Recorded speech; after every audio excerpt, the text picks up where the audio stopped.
Welcome to another episode of The Stream Room. A brand new week and maybe a brand new format because we're changing things up today. We have ourselves a guest. Yes, we are that likable that we have a guest. But before we introduce them, just so you know, we're the Digital Buskers and my name is Reapz. Hello, I'm Lycel.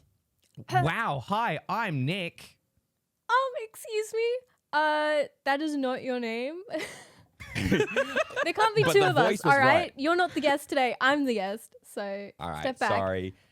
I'm Eljay. We've got Lycel here, which can I throw out there? ANZ, Aussies represent. This might be the biggest ANZ collab ever done. Don't quote me, but I think it might be. 100%. Don't Look it up. It is. Take our word for pretty it. That's the crazy whole numbers. population of Australia right now, all together in one room.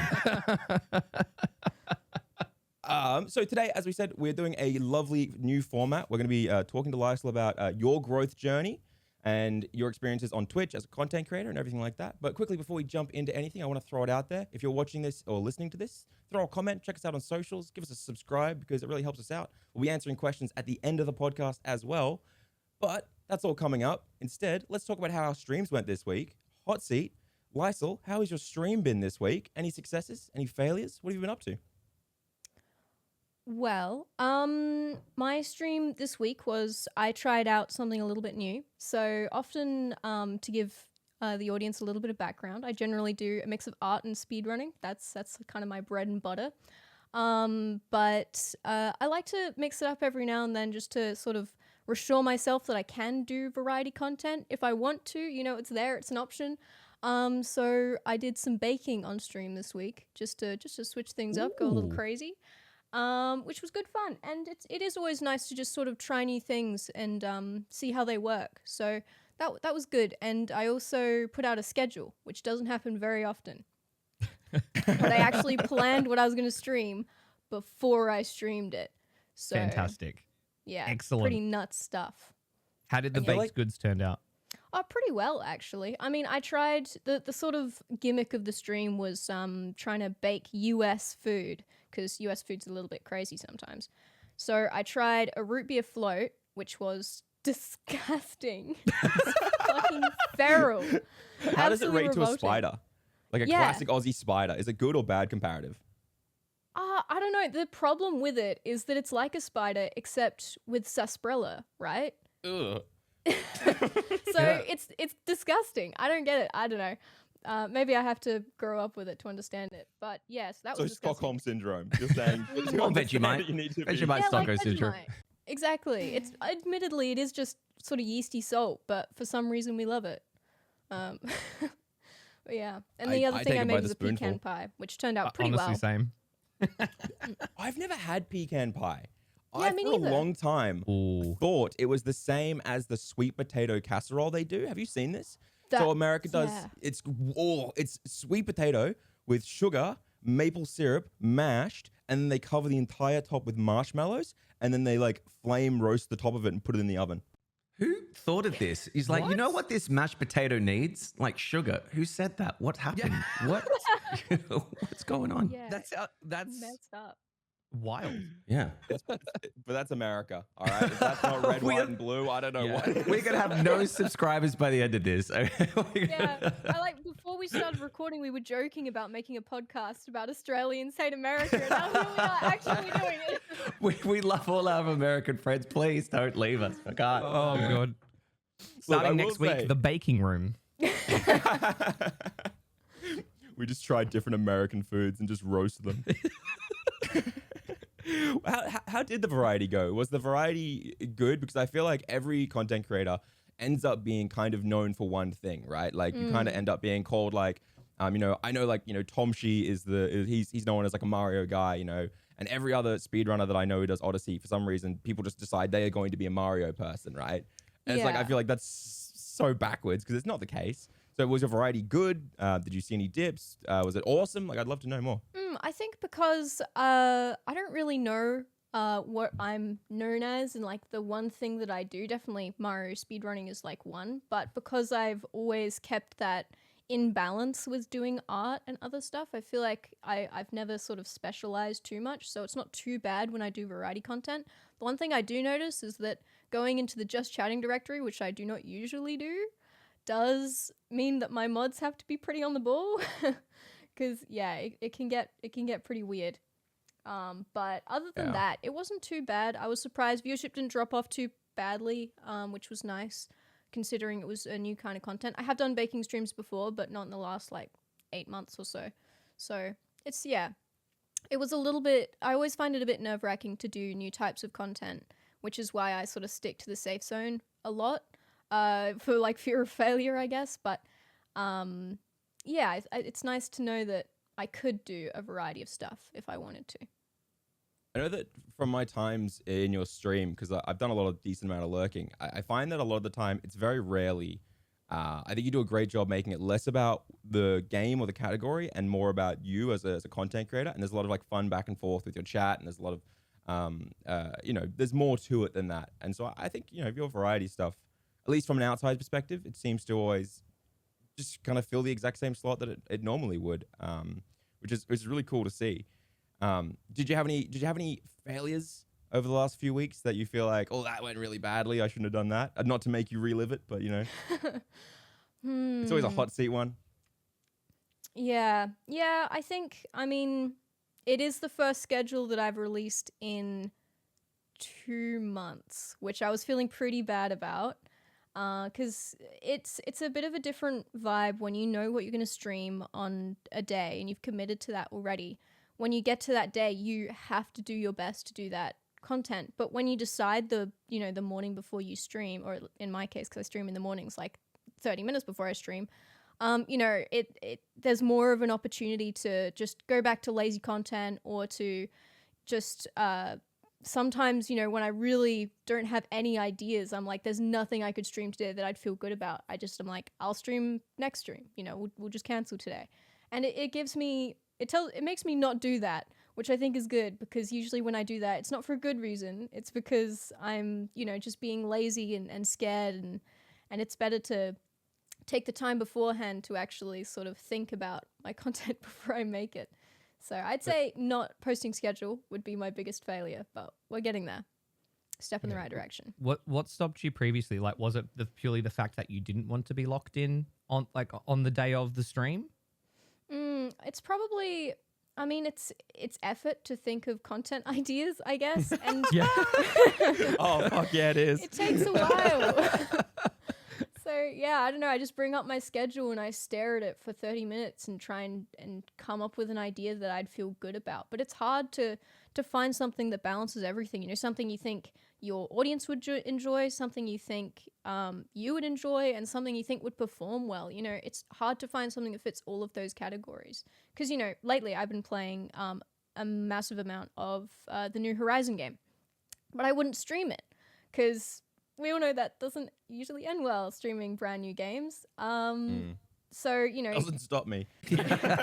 I like my 30 people watching me. Fuck 'em. Yeah, my average viewers doesn't thank me, but it doesn't stop me, damn it.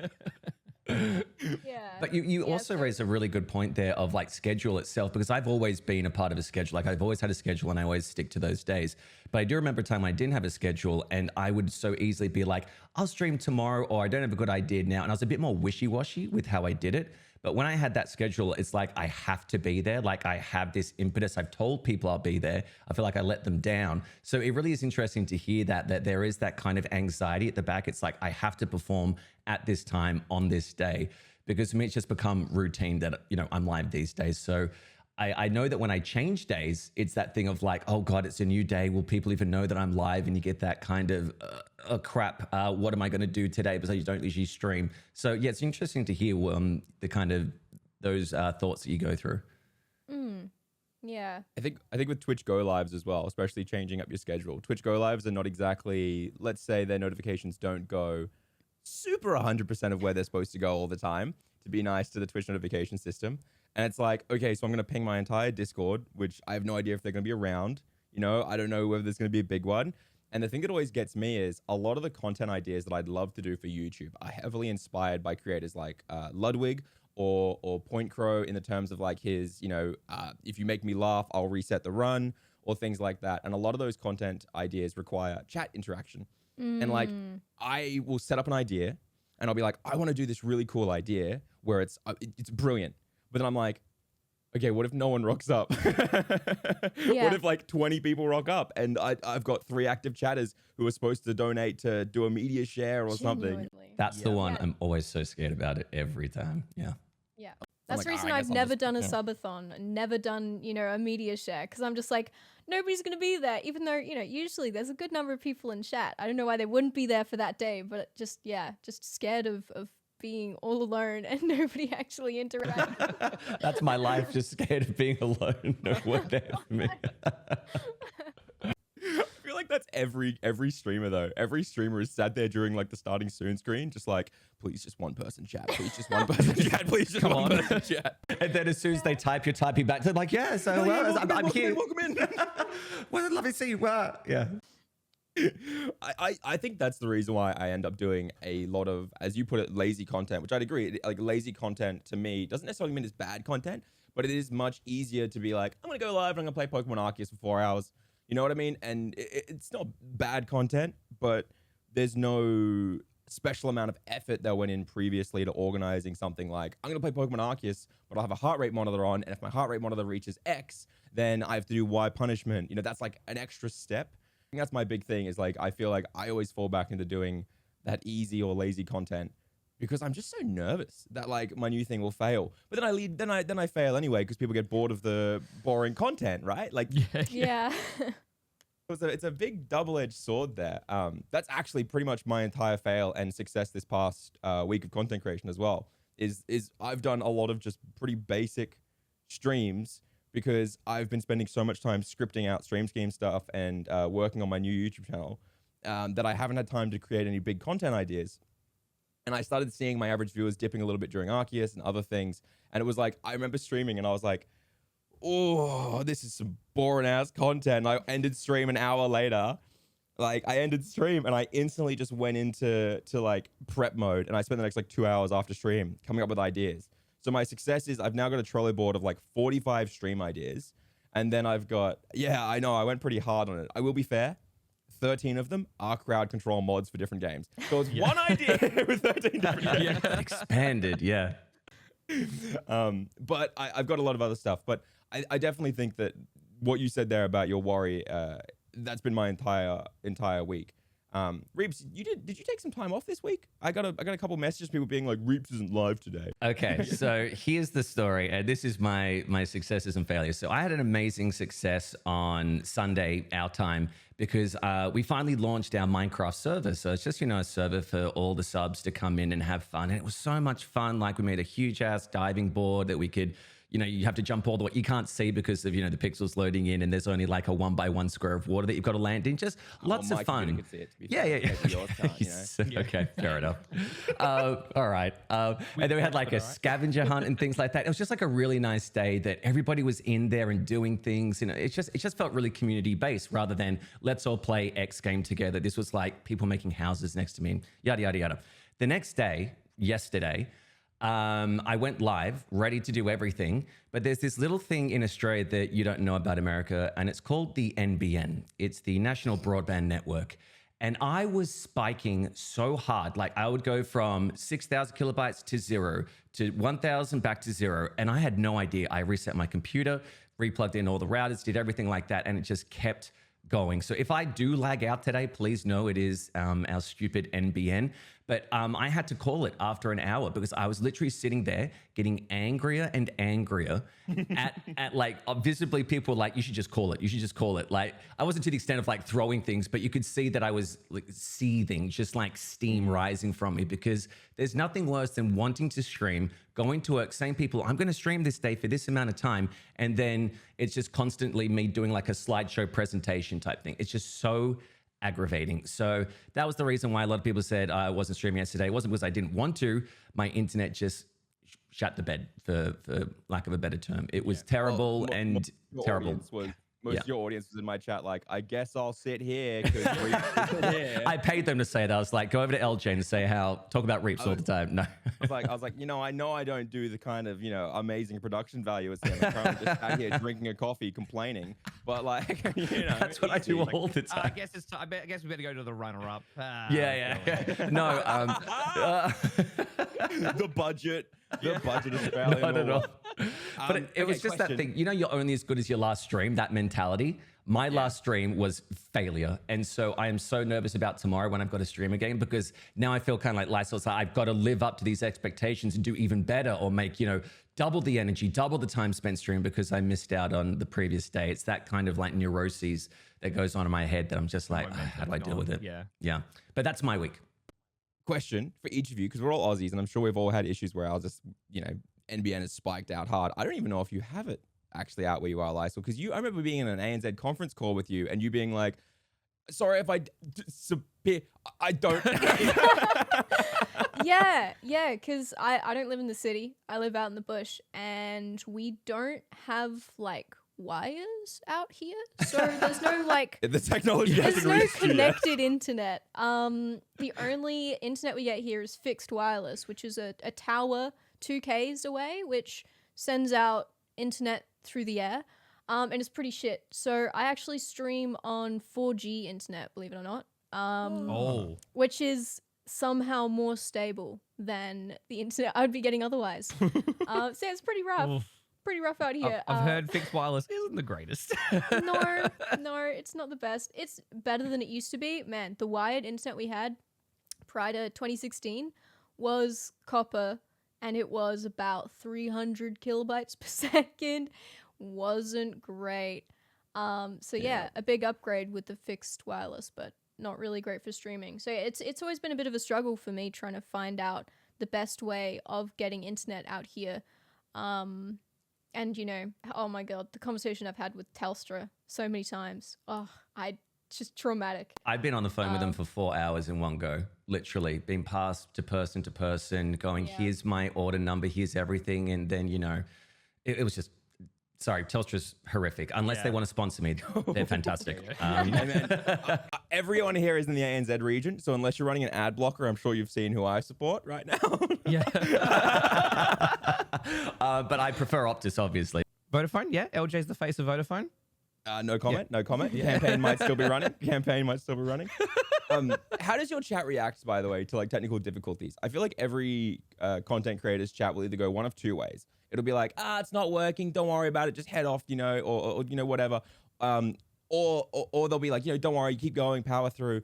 Or they'll have the complete opposite side of things, where it's like, they'll hit you with the lag has started, help, they're lagging, and like they'll make a really big obvious show of it, and it's like, Eljayem, please shut up, please stop trying. Yeah, it makes me more tense when they do that, but yeah. My community is pretty good. Like they'll be like, there's buffering or something's going wrong. Like they'll be kind of in a supportive way. And then if I see that there's an issue, like my bitrate's just tanked, or I look over to my right and I see a big red light on my router, then I'll go in the chat real quick. I'll be like, all right, guys, give me BRB, and I'll try and fix it, or sometimes I'll restart OBS or whatever. So usually, like everyone's pretty good. Usually they'll stick around for about 5 or so minutes while I get it restarted. But I think if the issues go like 15 minutes or longer, that's when people will mostly start to dip, because like clearly he's just going to have some issues tonight. Weird thing for me, and I don't know if any of you guys have had this, but sometimes when a stream starts really badly, like real bad, like a major technical difficulty, or maybe like no one clicks the go live, or something goes wrong with a segment tanks it, if I like push through and I just try and stay as positive as possible, I'll usually find about like 2-3 hours in, it starts becoming like one of my best streams ever, and like a huge community bonding moment. Like I had a stream the other night where I literally was 11,000 bit rate, suddenly I was 500 bit rate, like for a good 45 minutes. I had like a 5-minute delay, and like my core community of like 90 average stuck around, and we were playing the stupidest game where I was like, I can't wait for you guys to see when this evolves. And then 5 minutes later, a chat would be like, it's evolving, poggies. But like, I don't know. Do you guys feel like sometimes it's, do you feel like sometimes when the vibe is ruined from toxicity or technical difficulties, and I'll throw this at you first, Lycel, that sometimes it's so easy to give up, but it can also be so worth it to just push through sometimes? I don't know. It's weird. I only learned this recently. Like, I feel like. Yeah, I think it depends on the vibe that how the streamer's feeling, because if the streamer wants to push through and wants to keep going, then it's not so bad. You can keep on going and just sort of work through it. And if the chat is okay with it and you're okay with it, then you just sort of come together and accept that it's there. It's when you have either the streamer or the chatters who are making a big deal out of it, then it becomes a sort of toxic moment where it's really difficult to deal with, because either the streamer's upset about it and the chats, might be saying it's fine. But if you're feeling bad about your stream, then it affects the stream's content. So I think it really just depends, because sometimes, that there's something wrong and maybe this isn't the content you expected to make. Like my pecan pie. It turned out like shit and I was really worried and I didn't think I could finish making it. But, we pushed on and we made it a moment and it was fun. So, I think it just sort of depends on the energy. That if you keep the energy going, then you can persevere through those sorts of difficult moments, I reckon. You hit the nail on the head there, because for me, I was the toxic one in this situation. I was steaming. Like, when it's fine, I was seething. So there is definitely times when there are those moments, and you're correct, Eljay. Sometimes when you battle through adversity, it becomes this bonding experience for yourself and the chat.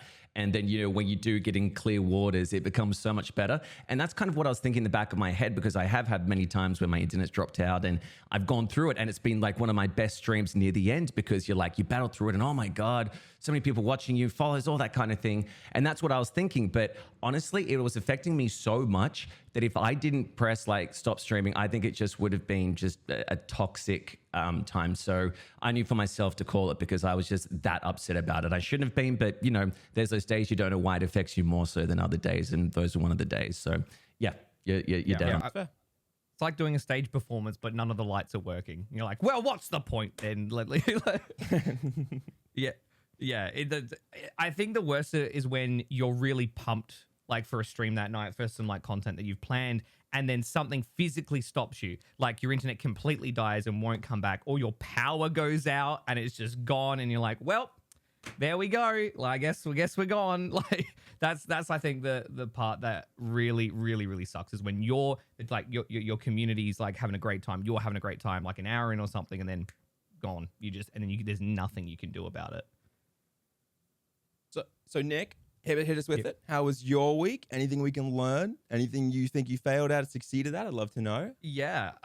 It's a bit of an interesting week. So I had a bit of a cool content plan where I was continuing trying to beat hardcore Minecraft on a flight stick. And I started this week going, yep, this is going to be great. This is going to be really fun and stupid. We had a counter, so every time I had to restart, every time I died in the hardcore world, the counter would go up.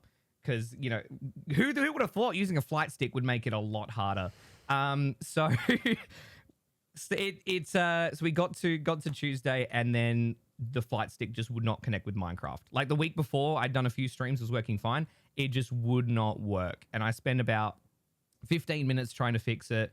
The community viewers are still hanging around and everything. And eventually I was just like, guys, I think we're just going to have to call it. We're just going to have to switch to something else. And so everyone voted, and we ended up switching to Pokemon, and that ended up really good. Everyone was vibing and really enjoying just, hanging out, watching me play Pokemon. And that ended up being the rest of the week. What was meant to be Minecraft for the rest of the week, I just could not get the flight stick working. Ended up just being Pokemon, and it kind of was a bit of a failure that still kind of turned itself into a positive, because everyone was still enjoying themselves and having a good time.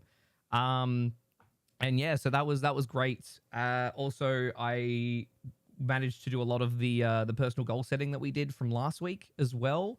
I have a collab ready to go this Sunday with Walkerman playing Fogs, which I'm very excited about. Very nice. If you haven't seen Fogs, it is an incredible game. It is so weird and wacky. I obviously with help from Eljay and Reapz, we got a lot of feedback on the thumbnail stuff for a YouTube video. So that was really, really awesome. You mentioned the flight stick and everything like that, and I'm going to throw this to Lycel.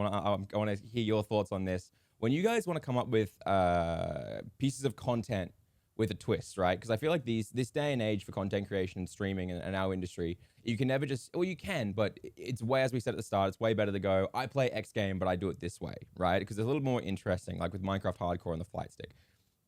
How do you guys find for you an idea that you find is a good twist? And do you have an example of one that worked or failed, or? And I'd love to hear how you do it, Lycel.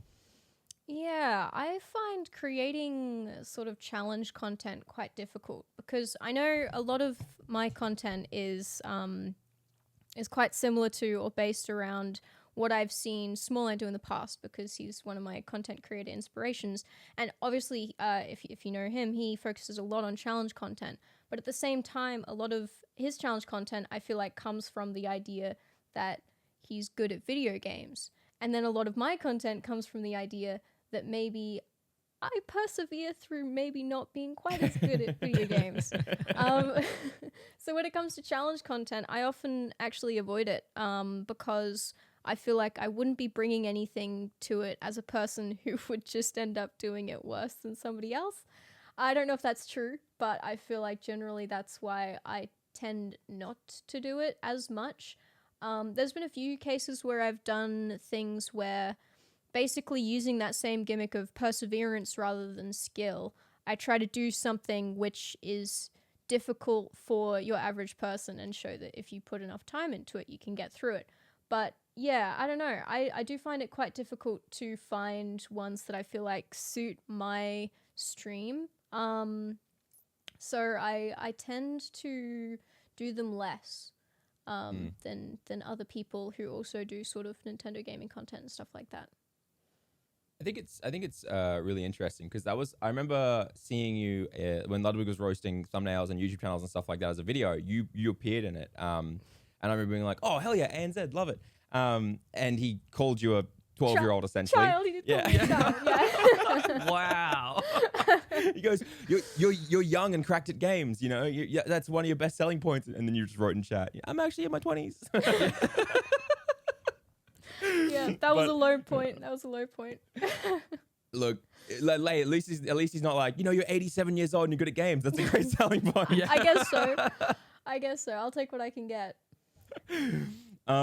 So I was gonna say, he looked at your channel and he was like, you're trying to do the mix of the Aussie quirky food thing and the Mario thing, and he said, why not just stick to the Mario thing? Hearing that, was that kind of a bit defeating or a little bit like, I don't want to have to stick to the Mario thing, if that's your case about like the being good at games, because it doesn't sound like that's really what you were hoping to do. Yeah, with the variety content on my YouTube channel, I think he's right in that, especially when you're a smaller channel, and I guess this is erring away from Twitch talk, but when you're when you're a smaller YouTube channel, the best thing really is to find a specialty that other people aren't doing, grow into that, and then once you're bigger, then you can branch into a wider variety of content. From what I've seen, that's what people tend to do. But I guess from the start, I have been going more variety because that's what I do on Twitch. So that's the content I can make. But it may well not be a great way of going about it. So I think Ludwig is correct. But if I wanted to specialize in a direction, it's almost as if he was suggesting I sort of just become a smaller small ant, which I don't think is necessarily a smart thing to do either, because then you're giving yourself like a very obvious ceiling. Like, this is the biggest content creator in this field, and this is where you are. If you specialize in that content, you are always going to be underneath that content creator.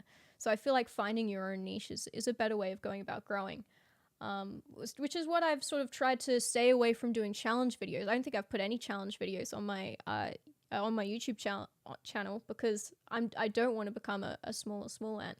And then more the aim is towards specifically speedrunning, which he doesn't do a lot of anymore, and sort of those perseverance trials of, I did this for a week and I finally got it, or I did this for 6 hours and I finally got it, sort of stuff. So yeah, I think he's right in a way, but I wouldn't go about it by just copying Small Ant even more. I think that would be the wrong way to go about it. And then I think you open the door up as well. Like, you're spot on. I think you open the door up as well to having situations like, one of the things that frustrates me a lot is when people try and act like Point Crow, for example. And I know it frustrates him because he tweets about it like once a month at this point. Like, when people try and say that he's like a budget small ant or a budget other creator. And it's so kind of, it just goes to show they've only looked at the thumbnails. Because like, I feel like if you looked at Point Crow's content and watched it, he has a completely different demeanor. He has a completely different approach. Like, I'd say he's like, the only thing that's similar is he does games that are hard and challenges that are hard, and then has thumbnails that are about challenges and stuff like that. But the actual content is such a different approach. You know what I mean? It's such a different thing. And I think that I think it's a much smarter way to be like, cool, I know that I can specialize in this niche. but I'm going to make sure I find how it works for me. Like, I feel like a lot of content creators try and be X big streamer, but kind of worse. Is that not an insult? But it's like, how I can't pretend to be someone I'm not, because I'll do it badly, if that makes sense. So do you struggle to find that for yourself? Like, let me take this back a little instead. How about this? What was your first traction and growth as a content creator? So when you started streaming, you probably able to get to like 0.5, 0.7 average viewers pretty quickly, or over a few months. But what was your first traction where you started kind of building a community? Yeah, and it's funny because this kind of links into the whole thing of being underneath somebody else's shadow. Like, don't get me wrong, Smallland and I are great friends, but he's very intrinsic to my Twitch journey, and that's followed me all the way through. So, you know, the reason that I got into Twitch in the first place was I was watching his content, and I made friends within his community. So when I decided to start streaming, most of the people who watched my stream were from that community. So it was very much just a smaller subset of his community that were watching me. And so I started off with a pretty decent, I think I got to, you know, like 15, 30 pretty quick because of that. So it was specifically people coming over from that stream, which, you know, I was a figure in because I make his emotes and I mod his stream and stuff like that. So that's sort of where it started, and it started growing. I think I always find it difficult to figure out why I started growing, which is a little bit tricky for me because it's hard to tell whether or not I started growing or whether or not Smallland's community started growing. Because when I first watched him, he had 100 viewers and then 200 and then 300. Now he has 7,000. So it's hard to tell whether my community itself grew or whether his contribution to my community grew. And I think at this point, I have got my own subset of a community, which a good portion of them, while they might know of Smallland, they didn't find me through Smallland, or they don't watch Smallland. So it is definitely a separate community now. But it's always hard to tell whether or not that growth was sort of truly based on something I was doing at the time. But I mean, it speaks to the importance of networking, I suppose, in the fact that to grow on Twitch, I'm sure you guys talked about this before, but to grow on Twitch, the only ways you can really do it is networking, having the right friends, or growing outside of Twitch, because you're not going to grow just on Twitch itself. It's almost impossible. You'll be surprised. I will say Nick and Reapz both grew to about 115 to 100 average without any external funnels whatsoever, just from really specific category choice. Can everyone do it? Absolutely not. But and Twitch discovery is definitely not easy necessarily, but the easiest and the best ways to grow are entirely that's interesting. I haven't heard that success story very often because it's apparent. It seems quite difficult to grow on Twitch. When I remember when I was starting out, and I used to just be an art streamer. I never used to do speedrunning. I think actually when I diversified into speedrunning, that's when I really started growing. But back when I was purely an art streamer, I remember I looked at all the top streamers in the art category to try and figure out what they'd done to get there. And the top people on that were either YouTubers or people who would, you know, some of them had done some famous animation on YouTube 10 years ago, or you know, they just had various reasons, and none of them were to do with Twitch was why they were on the top. And I really, that's sort of what solidified. It's definitely the easiest way to grow on Twitch is either by being the biggest content creator in that field, which I guess is what you were talking about, being on the top of the category, or by just growing outside of Twitch. Yeah, just not streaming and going and just making a bunch of other content pretty much. Just be a YouTuber. Yeah. Which is so strange, isn't it? It's such a strange thing. But I think we've talked about like all of that so much. I'm sure people, I think it's beating a dead horse at this point. And I do think it's odd. I think it's almost like there's a small resurgence lately of ANZ creators who I've specifically been able to see do really successfully on Twitch. And I think one of the reasons it's happened is actually because the ANZ region is so tight-knit. I don't know if you've found this, but I found that recently I've been getting more into talking to ANZ streamers, and they're so intensely like supportive of each other. Like, you know, Walkerman, Valerie, Galaxy, so many of these people are just so intense about supporting each other, which I didn't expect. I really didn't expect. Okay, I have a question about what you were saying. You were saying that you were worried about whether or not you grew or whether or not Small Ant grew, and now you feel like you have a community. Your cat's adorable. Oh, my lord. goodness. I'm so This is sorry. nice. No, this is. I love cats. I've got 2 of my Cat's own. like, so this is now sorry. we're talking about me. What's that around its neck? What's it? It's it's meant to stop her from catching birds because it's a bright color, so it helps them to see her more easily. But it's also hilarious, so added It's like a benefit. clown neck. It's like one of those like. To those people listening on the audio podcast, you've got to see the podcast for this. Please come over it. God That's damn it, adorable. silly. what's thumbnail. his name? Yeah, that's the thumbnail. Her name, yeah, Zilly is her name. Zilly. Silly. Yeah. Sorry about perfect. that. No, that's it's okay. awesome. Totally fine. So so this is something, and I'd love your thoughts on this because and not to make it about myself, but this is something I intensely struggle with. Right, like I have no idea why people watch me. Right, like I have like zero confidence in anything I produce, and I hate saying that because every time I say that, people will go like, "But you're great. You deserve so many more viewers." And I go, "Well, I'm really like I'm plateauing, so please don't say that." To me." But like I got to know. You said you were worried about whether or not you grew, whether or not his community grew, and you feel like you have your community now, but you don't know why you grew and those kinds of things like that. Do you struggle? Because you talked about your niche and talked about what you were aiming for and stuff like that. Do you ever struggle to find your footing or find that location where you know you feel comfortable in and where you know you're going to be able to like, this is my goal. I'm going to smash this section here. I'm going to do this type of content. I'm going to do this. Or do you constantly just second guess, I don't know where I should go or what I should do tonight? Or I'd love to know your thoughts more on that. Yeah, it definitely happens a lot because I'm the same. Yeah, I don't know. I can't pinpoint exactly why people watch me. And that I find that difficult because then I don't know what kind of content to make. Like the other day I was thinking, I wasn't sure what kind of stream to do. And I was thinking through, if I watched my stream, what would I watch my stream for and what would I want to watch, you know? So I was trying to do this sort of mental gymnastics. And I guess it's hard to think of those ideas without knowing exactly why people do watch you. And also, if you ask chat, it's not necessarily going to be a good response because it's always the regulars who respond, which is great. I love my regulars, but they are not most of my viewers. Like, you know, you can In have fact, most are 150 lurkers. people in chat, and then the top 5 are always the ones who answer your questions, and they have a very different idea of, you know, sure, they will watch anything. That's what the chatters always say when you say, oh, should I do this? Should I do that? They'll say, oh, we'll watch anything you make. And I'm like, well, that's not true. Because I Not stream helpful. something else and then people aren't there. So it's really about trying to figure out what the silent chatters want, you know, what the lurkers want, what people will tune in for that they haven't ever tuned in for before, what new viewers will come in for. And that's really hard to predict. So yeah, I'd say I do a lot of second guessing. And it is hard to figure out because, I mean, you really can't know until you try just random stuff. So maybe some people have sort of a second sense for it or something, but I don't know.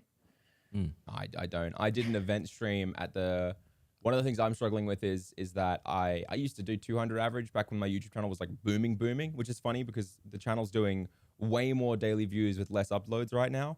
But like it's doing like 20K daily views with one upload a month, which is way better. But because I don't upload consistently, people forget that I'm like a streamer and they don't come over. Gotcha.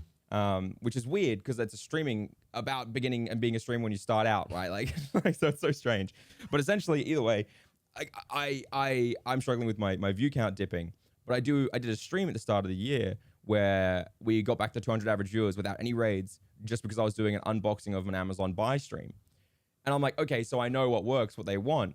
Fuck, I can't do big events like that every single week or every single night. It's so tiring, and it's such a strange predicament to be in as a variety content creator or someone who wants to do variety in that form. Can I ask? Can we go around the table and we can start with Nick because you've been a bit more silent. And I want to make sure everyone gets a chance. Thank you. What do you think your key reason, in short, is why your viewers watch you? I mean, everyone has their own personality, and especially when you're a variety streamer, like your personality is the driving force. Like, no, they want to be there because they are enjoying you and the content that is being made. I think the reason why is I inject my personality into more parts of the stream. So it's not just me in front of the camera, but it's also I'm putting myself into the types of things that are going on, like the way the stream looks, the way that they can interact with the stream. Like, you know, you go to a channel, like, you know, some channels will have some sound effects, you know, some won't, channel redemptions, or they will, and they'll be completely different.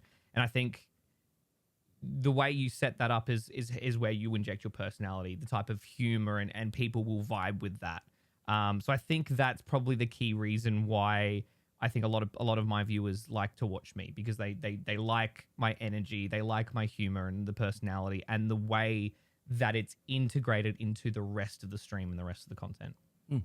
But you need to have so much confidence to do that one, though, don't you? Yeah. Like, I you know what I mean? Like, to put it all on yourself. It's like the day you don't suddenly, and I'm not saying you don't, by the way. This is just like a general thing. It's like the moment, like, when that's your goal, the moment that you have a rough day, you're like, wow, you know? Oh yeah.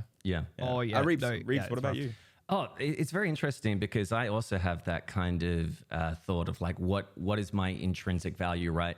I like to think that I put on a high quality production show. At times, obviously not. I also think somebody made a really good point to me. I discussed this probably. I don't know if Reapz heard that. What's that? Yeah. Lycel was like, Lycel goes, you do. Oh, hey. It's very impressive. Oh, thank you. I just pay view bots to watch me. That's another trick that I used in the early days. No, I'm joking. The big thing for me is I think that when people come into a stream, they are looking for a particular vibe that fits them. And I was having a conversation with a streamer about a year ago about this, and I brought up the fact that it's like, you know, what do we do? And I said to him, basically, I think we're digital buskers, you know, where we offer entertainment, and hopefully people who like that entertainment will stop, watch a bit, give us some money and move on with their lives. That's what we do for a living. And he brought up the fact that we're selling vibes. We're selling a environment that people want to be in. And I thought that was really interesting to note, because I know that when I go into streams, for instance, let's say I go into XQC stream, I can watch XQC, but I do not chat or be part of the environment, because it's basically just constant spam, you know, type of things. And, you know, I think that the majority of people in there are like teenagers trying to be edgy or, you know, be noticed.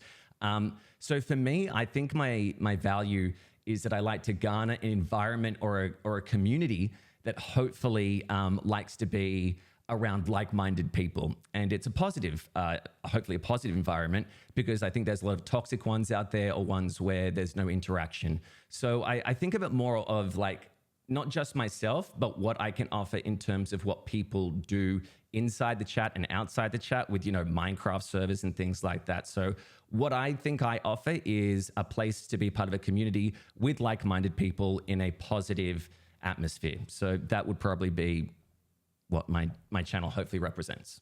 Yeah. Yeah, that's a really interesting way of looking at it. I hadn't really thought about that before.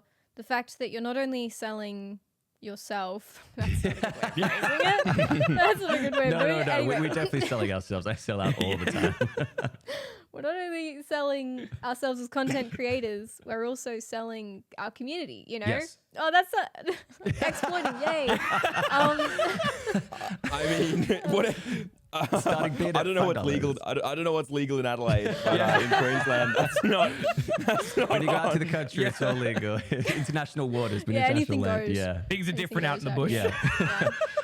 But you're completely correct in terms of, I think that it is about how do people want to be a part of it? Like, what are people buying into here? What makes them want to stick around? And I definitely think it is obviously the personality, but everyone's got their own personality. People like really mellow streams, people like really energetic streams. But what outside of that makes you want to come back? And usually, I'm sure we've all had this, there's times when I'm talking, like I do my first Just Chatting segment, I'm talking to the chat, and nobody's responding because they're atting each other in the chat, talking to each other as a community. And I'm like, God damn it, guys! This is my show. Look at me, you know, in the back of my head. But, you know what I mean? But like, It's a good problem to have. yeah, Though, it is. Right? Like, It's fantastic. a good problem to have. It's so good. Yeah. All of mine, so I recently got back into greeting, like say, hey, say throw people hey, or a froshi hey in chat. I'm trying to decide if I'm switching all my emotes over, but that's a whole nother conversation. Because people just know one thing and don't know another, and so people are really heavily getting into the greetings again, which has been really nice. It's been like a reawakening for the community because I feel like sometimes I have a very high turnover rate. And I think it's because as a variety streamer, I do so many different things. Like I played Pokemon this week. I played Valheim for months ago. I played this and that. I do so much random stuff.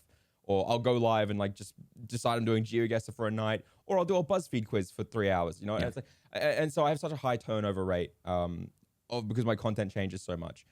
So it's nice to reinvigorate that community feeling of people getting back into the way it used to be, being like, oh, hey, welcome in. Or like seeing someone they enjoy coming in and being like, at that person, hype-y, you know? And I love it. That's a big thing. But honestly, the reason I asked you guys why, and I still need to hear your thoughts, Lycel, on what you think it is, but I'll do mine first. The reason I asked is because I've been thinking about it a lot, about why someone would watch me over anyone else, right? Because I guess to me in my head is there are so many things out there that they could watch instead. You know what I mean? Like a new Ludwig video dropped, new Small Ant video dropped. There's Netflix, there's Amazon Prime. There's amazing VTubers over on YouTube who are getting 80,000 views. Like, jeez. You know what I mean? Or like there's even better streamers doing better just chatting content, right? With better communities and stuff than I can provide them. And I always wonder, like, why would these people choose me over any of these people? And I keep landing on pretty much the exact same thing. And I just don't have a reason, which is super strange because I feel like losing that confidence has been a bit of a weird moment for me.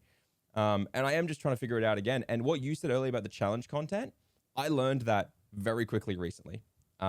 Because for my 12 Days of Christmas event in December, one of them was Partridge in a Pear Tree, right? And so for my Partridge in a Pear Tree event, I was going to do Master Mode Breath of the Wild, which is something I've done a lot of. I've done Master Mode Breath of the Wild 3 hearts before, blah, blah, blah. But Trial of the Sword and Breath of the Wild, let's just say Master Mode is a whole new beast, okay? If anyone hasn't done it before, you will be pulling out nose hairs before you decide to run back into that. And I chose to do this thing where I would do runs of the Trial of the Sword, and if you lose in it, you get sent right back to the start, have to go again. So every time I lost, I would add a new part to a clown outfit, okay? So within the first 30 minutes of the stream of when I started the event, I was already an entire clown. Is that the stream with that clip of you trying to put the white face paint on? Is that where? Where I'm reading the back of the white face paint after I'm painted as a clown because I want to know, like, you know, how long it takes to come off and stuff like that because Chad asked. And it says, do not use on face or near eyes. The face you made after reading that was gold. Like, it was literally just surprised Pikachu. Like, that's what it was panic. I was panicked. Yeah, God. But like, I learned that so quickly. Like, I was trying to find who I was, and that stream, it was funny for my regulars, but I think it was some of my lowest average viewers I've ever had in the past year. Right? Like, I normally get like 90 to 100 pretty easily, but that was like 72. Yeah. Right? Which isn't terrible. That's great. It's still almost partner numbers. But to me, my goals have obviously changed. Of course. And so that was a massive like hit to me, like trying to do this thing and it failing so hard. But I walked away from it feeling terrible, and it's like taken me months to instead look at that and go, well, why was I doing that? Because I wanted to test to see if it worked, and I failed. But now I know I'm not going to do that. I'm not going to do that type of content. It's not for me. You know what I mean? Like the content I produce, you know, it's not even persevering. I thought maybe it'd be funny if I persevered. Like I had the whole same logic that you did, Lycel. But I landed on instead, after looking back on the months, I was like, because I was playing Skyrim, and it struck me, I was like, oh, my content doesn't come from being good at games or persevering. Mine comes from actually making the worst possible decision at every possible point because I think it's the more fun option. Right. And I realized this because I'd been dragging my ally's body through, because like it was a survival mode, so you can't fast travel. So Uthgard, the person in Skyrim who you can get as a follower really early on, died by a troll. Definitely a troll, not me firing an arrow at the back of her head. And she had so much good loot on her, and it's survival mode, so you only have like 80 encumbrance. You can't carry anything other than what you're wearing. So I dragged her body. I dragged her body for 2 hours from a troll cave to Rorikstead because I couldn't run. So I did the entire drag, and I realized I was sat there with 130 average viewers watching me drag. It was the most active my chat had been in ages, and it struck me, and I was like, oh, my value isn't in my gameplay or my perseverance or my challenge or even necessarily my interaction. My value is when I play a game that allows me to make the wrong choice at every possible option. and just have a wacky adventure. And I kept playing Skyrim for like another week, and I kept getting into situations like this, and chat loved it. And it was just like, at one point I was burying Uthgard at Rorikstead, which is where there's a lumber mill. So I just threw her in the lumber mill and turned it on, and my chat's like saluting and stuff like that. And like she gets hit by the chain and she's like going up and up and down. But it was like, it took me so long to discover that. Yeah. You know what I mean? Like it took me so long to discover that. And so I think that failure early on is what helped me discover it, because I don't watch people like that all the time. I watch Ludwig, right? Like he's one of my biggest inspirations. I watch Small Ant and Point Crow because I love seeing the amount of perseverance Small Ant puts into his challenges, like the shiny runs and stuff. And Point Crow is just such an absolute meme lord that I just love everything he produces, right? And it's just like those are my inspirations. But that's just because I like them doesn't mean that's who I am. Yeah. And so I still want to hear your thoughts on what maybe what your value is right now, or the things you want to try out, Lycel. But that was just what I felt with my failures, how I kind of found myself. So what you're saying is when you murder people, people watch. When you not the murder, the dragging the body for 2 hours. Yeah, disposing of And the then body is when people disposing, watch. yeah. Gotcha. Okay, Yes, yeah. They're looking for tips and tricks about how to dispose of the body by taking it from a secluded troll cave in the middle of nowhere to a populated small city state. It's the dream. But yeah, Lycel, I'd love to know. So, like, what is moving forward? What are you trying to find for your niche? You said the perseverance stuff. Yeah. But you do want to do variety. Yeah, I think now that I'm thinking more about, sort of community as well and selling vibes and that, they are all sort of important aspects, I think. And perseverance is one of them. The fact that, I might not be the best at video games, but I will keep trying something until I finish it. But also just, that alone can't be interesting content. That hypothetically, if that was literally all I did, I would just sit in silence trying a jump over and over again or something like that. And that's not interesting content. Definitely the interactions with chat and creating I don't really know what the vibe of my community would be, but I guess sort of like comfy and jerky sort of thing, I guess. Not really high energy, like definitely the low energy end of the spectrum. But it's hard to exactly say, and I can't say that I've exactly found. I might know what the vibe of my community is, but I can't say that I've found what kind of content I can create that caters to that community perfectly. Like, I still struggle to know exactly what I should be making in order to interest those people. So I can't say I'm 100% sure. I think it'll still take me a little longer before I figure it out, because it's hard to find things that would cater to that community, but also, I try all sorts of weird things. Like, I used to do, every month I'd go on a walk, and I'd take my phone with me, and we'd go on a walk through the bush, because I'm really big into that. I love walking, touching grass and all that. Love that. Yeah, love it. Yeah, it's dude, we great. talk about it on the We podcast do. all the Going on time, how a walks, little bit the of best. exercise and a walk will change your life. Yeah, but I always found that they performed really poorly. So it's hard for me to tell, because as Twitch far chat as aren't I into know, walking. no, that could be it. The Sorry, most keep active going. chatters in chat were interested and excited to learn more about ecology, because I'm at uni, so that's kind of what I do, and I was having fun talking to chat and going on walks. And yet the average viewership was significantly down. So I find it hard, because I have this idea of what my community is. We chat, we have fun, we do slow, cozy things. And then when I try and cater to that, the viewership goes down anyway. So Yeah. that's what I was talking about, the silent chatters, that I just don't understand them. What do you want? I don't know. So it's definitely hard to tell when most people in your chat will never tell you what content they actually want to watch. It really is. So- And that's what we're talking about before, Lycel. It's like you ask chat, what do you want me to do? Or are you enjoying this type of thing? It's like this weird validation that you need for yourself. Like, I do it a lot as well. It's like, so are we feeling this game or not really, guys? Like, try to feel it. And then people are like, oh yeah, I like it. Even though the viewership's way down. And you're like, obviously you don't like it as much as you say you're sticking around because I'll watch you do anything. Bullshit, I say. Bullshit to you people. It's like when you first have like a girlfriend or a boyfriend over, and you're kind of nervous or anxious, like that they're having a good time. You're like, do you want to eat water? Do you need food? Are you hungry? Should we order something? We don't have to watch this movie. We don't have to watch this show. Like, we can do anything else. Like, it's like you're sat there and like, I do this all the time. And when I start calling myself out in it. Yeah. So like, if I start doing that, I'll say to chat, I'm like, oh my God, I sound like I've brought you over on a first date. I'm sorry, everyone. And they'll all be like, Kick W, you're an idiot. Okay, so we're talking a little about some of the tough parts about finding what your audience wants. Lycel, I'd love to know, do you have any struggles? Do you have any struggles that you think are something that you're consistently having to deal with, something that's unique to you, something that everyone goes through that you just want to get off your chest? I would love to know just generally about your situation and your struggles, because I think we've ranted about everything we've had now over the last 7 episodes. Yes. Yeah, well, there is something I remember. It was a while ago.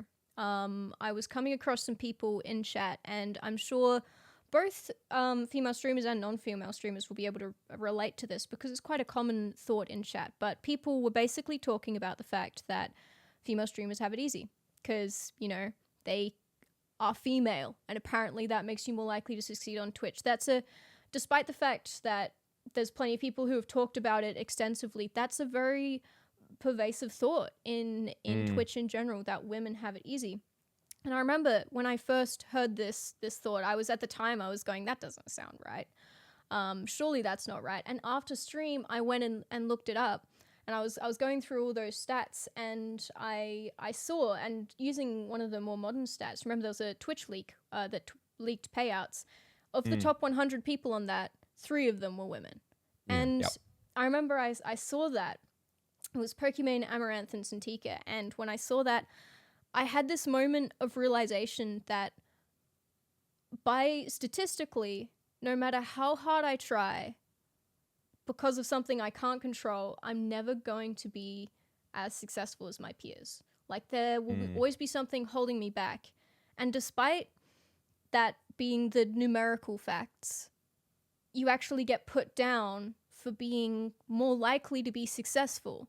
So you get shot on both sides, you know? And I remember that day I was just so bummed out because I realized that there was just nothing I could ever do about it. You know, no matter what, that is just the facts. People generally seem not to want to watch women on Twitch.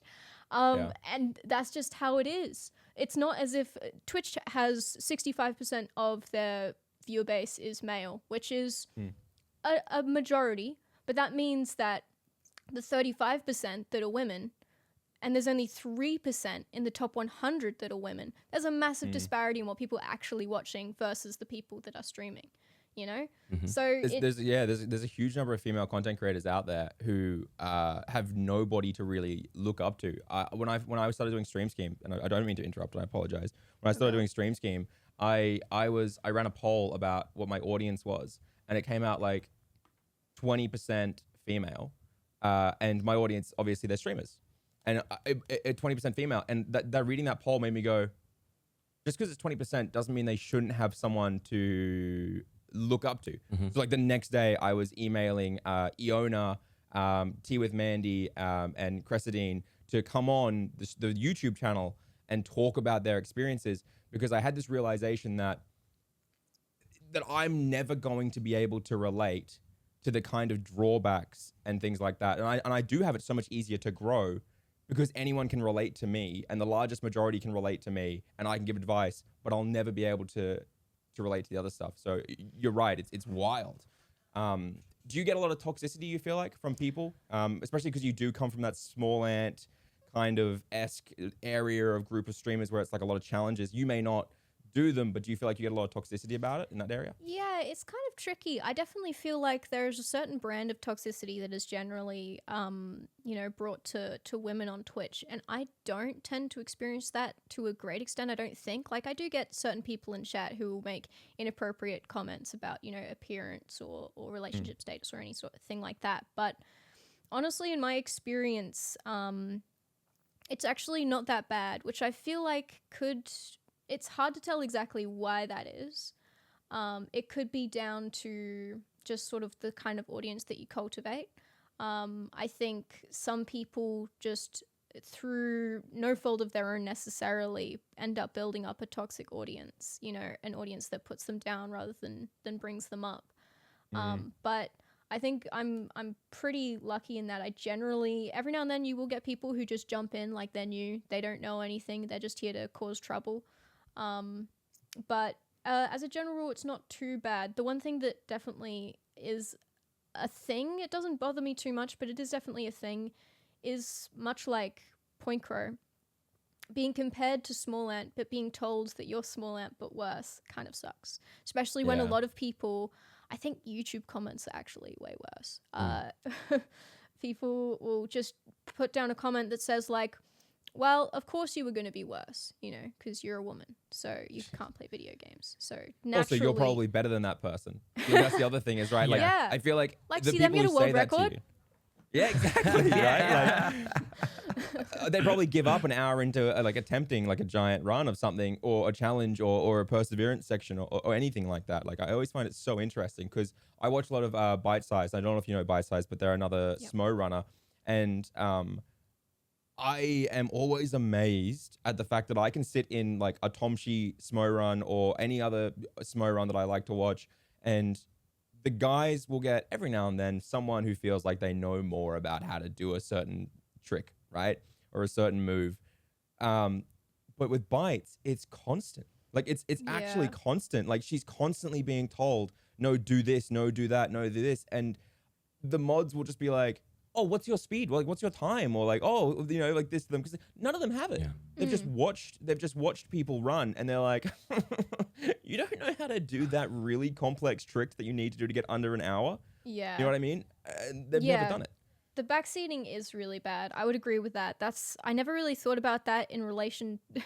I forget that people will perceive me as a woman and treat me differently.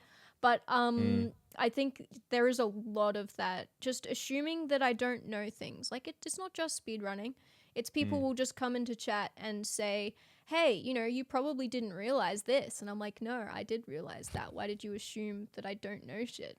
You know, there is a lot of patronizing behavior. Definitely, that happens a lot. And I think it is a little hard to tell because I'm sure male streamers get plenty of backseating as well. I know they do because I moderate for Small Ant. There's plenty of that. But yeah, it's a bit of a different vibe. It's less, you know, look at me, I know what this thing. It's more, you don't know this thing. And yeah, that can be quite frustrating to be, often seen as you couldn't possibly know anything about video games because, you know, girls don't play video games. In comedy as well. This is something I've seen a lot of, and I didn't realize this was something that was happening until my wife brought this up to me, which was really interesting. So my wife's one of the funniest people I've ever met. She's not a comedian or anything like that, but she's one of the funniest people. Always makes me laugh. But one of her favorite things is to misconstrue what someone has said or take it really bluntly when they're being sarcastic, and just like because it's just hilarious to have someone say something and be like, sorry, I don't understand. What do you mean by that? Or something like that. Because a lot of the in the situation, sometimes it leads to something really funny. And we were all out at the pub having a beer, and someone said something as a joke or a stupid thing, and it wasn't like offensive. It was just a joke. And she was like, and she just let out this deadpan, hilarious like comment, like, "Huh? What do you mean by that?" Or like this, like didn't understand it on purpose. And I laughed, and people who know her laughed, but like 2 or 3 other people at the table, all 3 of these guys were like, so essentially, and they start explaining it to her, and she's like, mansplain. Yeah. She's like, no, I understand the joke. I'm making a joke, which is why half the table laughed. Yeah. And I see that so often as well on Twitch. Is like, I feel like I can play an idiot, and people will know I'm playing an idiot, and it sucks, right? Because I'll watch like Bites or you know, Iona or someone like that play the idiot, which is fun to play the fool. Is probably a better way of like a theater way of talking about it. But then they get crapped on for being dumb. And it's like, why do I, who's nowhere near as good at games or funny or as talented as these people, get to play the fool and have an audience who laughs at it? But these people who have much better comedic timing play the fool and they don't get the laugh because people like to assume they are in fact worse. It frustrates me to no end. Yeah. So I could never relate, which is just, you know, it sucks. But I'm glad you're on the podcast because I'm sure there's a lot of female creators listening to this who go, oh, fuck yeah, that sucks. Yeah. It does suck. Yeah, and it could always be changing. I mean, it's hard to tell, at least with the number of top female streamers on Twitch. You know, I'm always watching people. It's always inspiring. There are a lot of female streamers who are succeeding, and it's great to watch them grow. So, you know, I wouldn't, although it is disheartening to know that it's not easy to become successful on Twitch as a woman, it's not impossible either. It has been done and it can be done. So, you know, there's new females coming onto the scene all the time. You've got Iron Mouse, I think, is one of the new top streamers. And She's great. Yeah. Yeah. And so she's breaking the top 100 now easily. And Most subbed female of all time. Yeah. yeah, exactly. Actually, no, most subbed right now as well, I think, in general. I think Really? she's got like 98,000 subs right now. Yeah. How many Oh subs? wow, sorry? that's nuts. 98,000 subs, I believe, right now, which is the most right now, highest right now. Holy Yeah, mackerel, she's man. killing it. Yeah, which is really Sorry, nice I to see. interrupted because I just think Yeah. she's great. Yeah, no, it's really Fantastic. great to see. It's really great to see. So yeah, it's not impossible, and I don't know if there's anything Twitch itself could do, or if it's a matter of Twitch culture. It's always a bit difficult to tell, but yeah, I hope it's getting better. Yeah, I hope so. I think you bring up a good point of the culture there, because it really is this kind of mentality. A lot of times you'll see people on like live stream fails, which we know is just a crazy place. But every time that there's a clip, dumpster fire. what was that? Sorry, A dumpster fire. dumpster fire. Yes. When there's ever a clip of like, say, some like a woman like Amaranth, who obviously shows off her body, people are like, how is this allowed on Twitch? Da da da da da. They imply that the problem is with Amaranth's content, when really. Yeah. It's one, the platform's allowing it, and two, there's how many thousands of people watching it? They're not vilifying them. They're just going, this person is solely responsible for what's wrong with Twitch at the moment. When it's not, obviously holding the people accountable for who's allowing it, and obviously the people who are watching it. And it's like, there's nothing wrong. We've talked about this in past podcasts, how Amaranth is one of the smartest content creators out there. Like you saw that billboard with Point Crow, which you posted, which is was amazing. amazing. It's Amaranth on a good. huge ass billboard saying, what, wrist 24/7 or something, follow my OnlyFans. It's genius. Next wrist stop. Yeah, it's wrist just stop. That's it. So The good. wrist. It's genius. She's an good. incredibly smart businesswoman. That's what I mean. I think, yeah, we had a good like 45-minute discussion on podcast, I'm pretty sure. Or maybe it was after the podcast Yeah.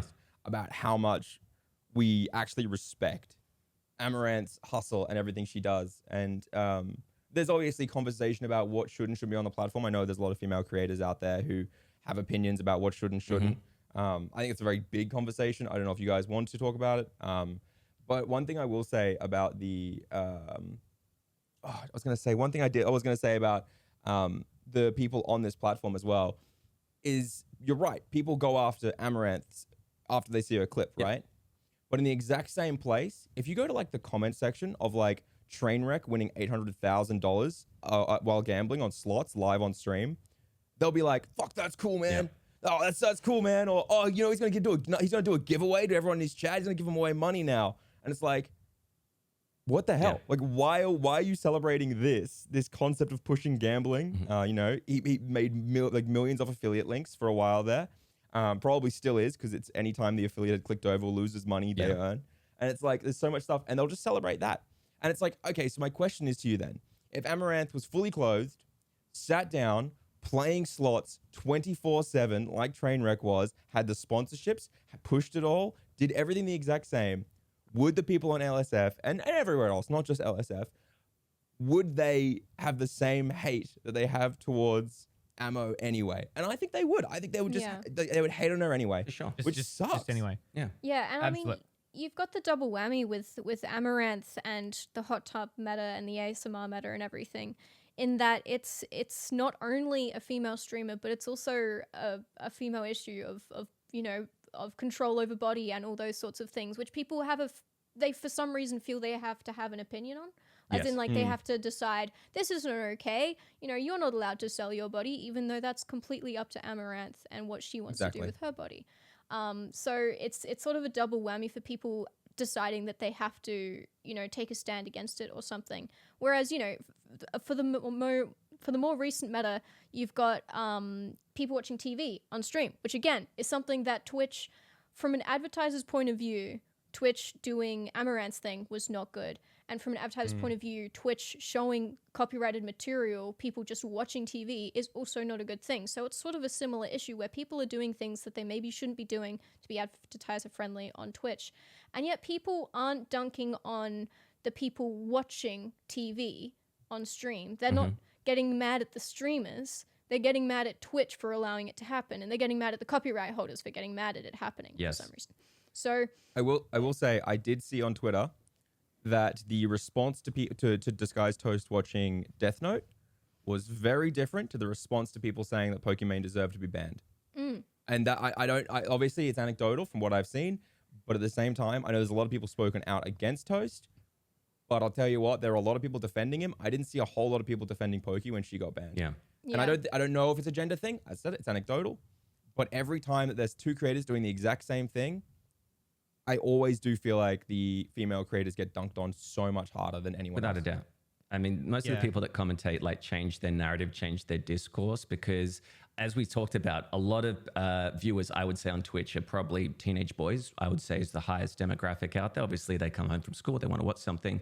And there's definitely that mentality still to this day where it's kind of like this pseudo-toxic masculinity where it's just, you can't take a joke, you know, when you talk about, you know, strippers and gambling and things like that. It's just like, I'm just playing a character, you know what I mean? It's just funny. Why are you taking it so seriously? But again, if you flip those roles and like Amaranth did exactly what you said, Eljay, then I'd be like, why is this allowed on the platform? It's this weird kind of looking after yourself but not seeing the bigger picture from what I've noted every time that I look at Twitter comments or the dumpster fire that is LSF. Yeah, well, what you said before, Reapz, about like, you know, they're not even holding the people watching like accountable. It's like, that's it. She's doing what she's doing because there are people that want to watch that.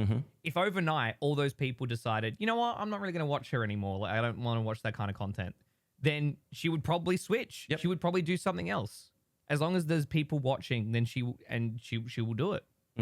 That's like just the simple of it. So yeah, I think people that just continue to throw hate towards her, it's just like, no, she is still within the bounds of you know what she's doing, and there are people wanting to watch, and she's going to do it. She's going to make her living, you know, as much as she can doing that until eventually that will change, as she's talked about. While she's got it, she's gonna use it. This is the best part is now we're all going to get called white knights and simps probably. And I'm actually fine with that. You know what? I will say outright, that if I had half or even a 1% of the work ethic that Ammo put into her life and put into her content, or 1% of someone like even Cutie Cinderella or any of these amazing like top creators, like I don't put anywhere near as much work in, like at all. You know what I mean? And I will, to the end of my earth, defend how much work they put in, because I think one of the big things is that I'm very tired of small streamers and new streamers coming in with their toxic mindsets about what should and shouldn't work. And you know what? It does lead to me having to ban more people from my chat. But at the end of the day, I'd rather have more people banned than have people like that. You know what I mean? I think it's more a fact of tolerance as well. Because like, let's just go on a completely different kind of example here. I don't like the Big Bang Theory. You know, I don't find it funny. I think it's like this common denominator, like I'm a nerd, so I say things, and I'm robotic and I'm socially awkward. These kind of like stereotypical things, right? But I also have the choice of not to watch it and not to comment on it if I don't like it, because it doesn't affect me. Some people enjoy it. I don't talk to those people, you know what I mean? I don't know those people. I'll let them enjoy it. Like, what difference does it make to me in terms of what other people watch? Why do I have to put my views on somebody else to go, you shouldn't be enjoying this. Instead, you should be watching X, Y, Z. You know, like, just let people have their freedoms to watch what they want without being judged. And there's this kind of thing where it's like, no, as Lycel was saying, you have to let your opinion be known. Like, it's just this like weird echo chamber sometimes when it comes to social media platforms and even in Twitch chats, where it's just like, did you see X, Y, Z do everything? They're all about the reality drama and the, you know, what's going on in LSF and this person's feuding with this person. Well, it's not really about the content. It's really about the just drama around it more so, which is, makes me feel down at times, because I'm not part of any drama and I don't want to be part of drama. I hate that sensation. Oh, we can make drama. Let's do it. Yeah, we can make it. Let's make up some stories. stories. All right, here we go. Okay. Reapz thinks Big Bang Theory worse than gambling and drugs. Yeah, that could be the name of the podcast for sure. I mean, I like, you know, and he hates America. Yeah, the PDF is being written now. Like 600 million people after me, Jesus. It is that. It's just that narrative. Like, you have to let yourself be known. You have to say this, that. I need people to know. I need people to know what I think is right. And if you don't agree with me, then you're a fucking idiot. That type of thing.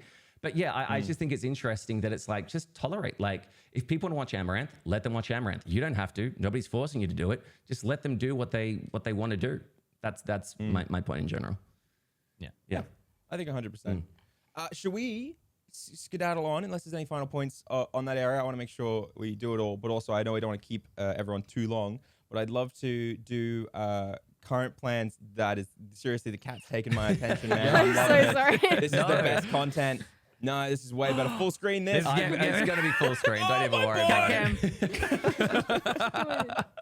Just put the cat in the thumbnail and just everyone will click. For sure. Yeah. The perfect click. But I think I'd love to know some goals and some current plans. I think last week when we wrapped up our podcast, we each talked about some goals, and I think maybe for us three, let's come back to those next week when we record for instead.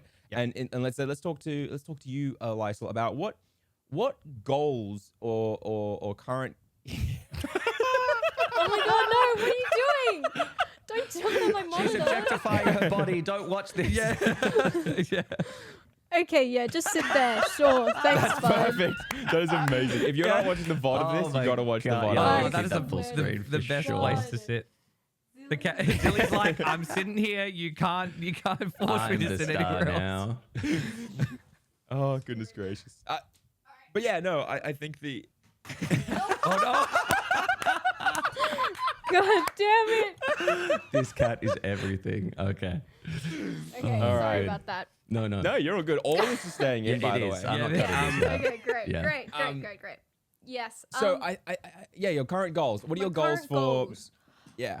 Yeah. I think this podcast has actually given me a lot to think about. I think my biggest goal is to spend more time thinking about what content people will enjoy that I'll enjoy, which is always something that is the infinite time sink, you know? I could spend is. a billion years thinking about what type of content to make, and I still wouldn't necessarily be making the kind of content that will be successful. But definitely giving that some more thought. Because Can you define your success? You've said success a lot, but I don't know if your success to you is your average viewers or like, because we talked about this in like one of the very first podcasts about what each of us sees success as for our streams. And I'd love to know what is currently in your head, your idea of success for your content. it's a bit of I think if I'm completely honest, success to me is growth, which is a little bit of a difficult thing to chase because it means that you are never successful. That as long as you're growing, you're doing okay, but you will never reach a point where you've succeeded because the aim is to keep on going. Yeah. Which maybe isn't healthy. I don't know. But it's definitely the truth because I mean, back when I was at 20 viewers, I would have said 100 viewers. That's absolutely amazing. Yeah. And you know, now that I'm past that, I'm like, that's not successful, which is, you know, just my own definitions of success change depending on how much I've grown. So I would say what I look for is growth, but it is a difficult thing to base your success on because it's always moving. Yeah, that's really interesting. It's like instead of going from, you know, from goal to goal, like you're like hitting the next checkpoint, the goalpost for you, like from what you're saying, is it's always just out of reach. Like you're reaching out, carrot, and it just keeps moving. As you keep going, it keeps moving as well. So yeah, it can definitely have some impact on your thinking and how you feel that your own content is going if it is going in the right direction. So yeah, that's definitely interesting. I guess you'd have to think about what feasibly can I achieve and say, yep, I've done this. Now where's the next way to go? Yeah, definitely. There are people like my friends often set specific goals, which I think are probably healthier. Like, you know, I remember CJ last year, one of my SMO speedrunning friends. He set certain goals for himself to reach a certain number on YouTube, to reach a certain number on Twitch, and he achieved those goals and he felt successful. But I feel like even if I did achieve like a lot of growth on Twitch and YouTube, at the end of the year, if I looked back on what I'd achieved, I would say, great, I was growing that year, but I haven't achieved success yet because I can still keep going. So those number goals are probably a safer way to actually sort of feel like you've actually managed to get somewhere. I really struggle with the number goals because for me, it's like I reached all of my number goals last year, but I still don't feel successful. Like my number Right. goal last year was I wanted 50,000 subs on Stream Scheme, and like we reached 100,000 or 120,000 in the year, right? And you know, we've reached another 20K in the last month, and we're at 140K now, and it's like all those things are great, but like none of it made me feel inherently successful. You know what I mean? Yeah. Like I think I feel at my most successful when I put a lot of time and energy into a piece of content and then it performs well, Yes. which is also kind of shit because I don't really, end of the day, I don't really have the ability to know if it'll perform well or not. But like I released a video and, you know, in about 4 months, it's gotten 750,000 views, and that's sick, right? But at the end of the day, it's like, okay, that was a good video. People watched it, people liked it. It's done really well for me, but it hasn't converted over to my channel, like in my Twitch stuff. Yeah. And, you know, it's one thing and it's this thing. And so I've been having to work really hard to define success for me as producing a piece of content that, rather than performance of it, producing a piece of content that I learned from. If it's, that's a weird thing to say, like, so my personal YouTube has been a big part for that. So, you know, having an editor come on and start editing, you know, 2 videos a month for my personal channel. Because at the end, out of my core, I got into this because I was an entertainer. I wanted to be an entertainer. And I kind of fell into talking about streaming as a way for me to reflect on myself as a content creator and whether I was succeeding. So those number goals, they work for a lot of people. But for me personally, they actually leave me instead feeling kind of hollow, is a weird way of put it. Because like the numbers don't really help, and my brain focuses on the negative comments instead. So that doesn't help. And so like all this growth, it's like none of it's doing anything for me. But I know that I feel successful if I crack a joke and I see 5 or 6 Keck W's, you know? I'm out there in the Omega Lull mines and I'm out here, you know, farming. And it's like, that makes me, like, isn't that so strange? That 5 people laughing in my chat makes me feel more successful than 750,000 views in 4 months. Yeah.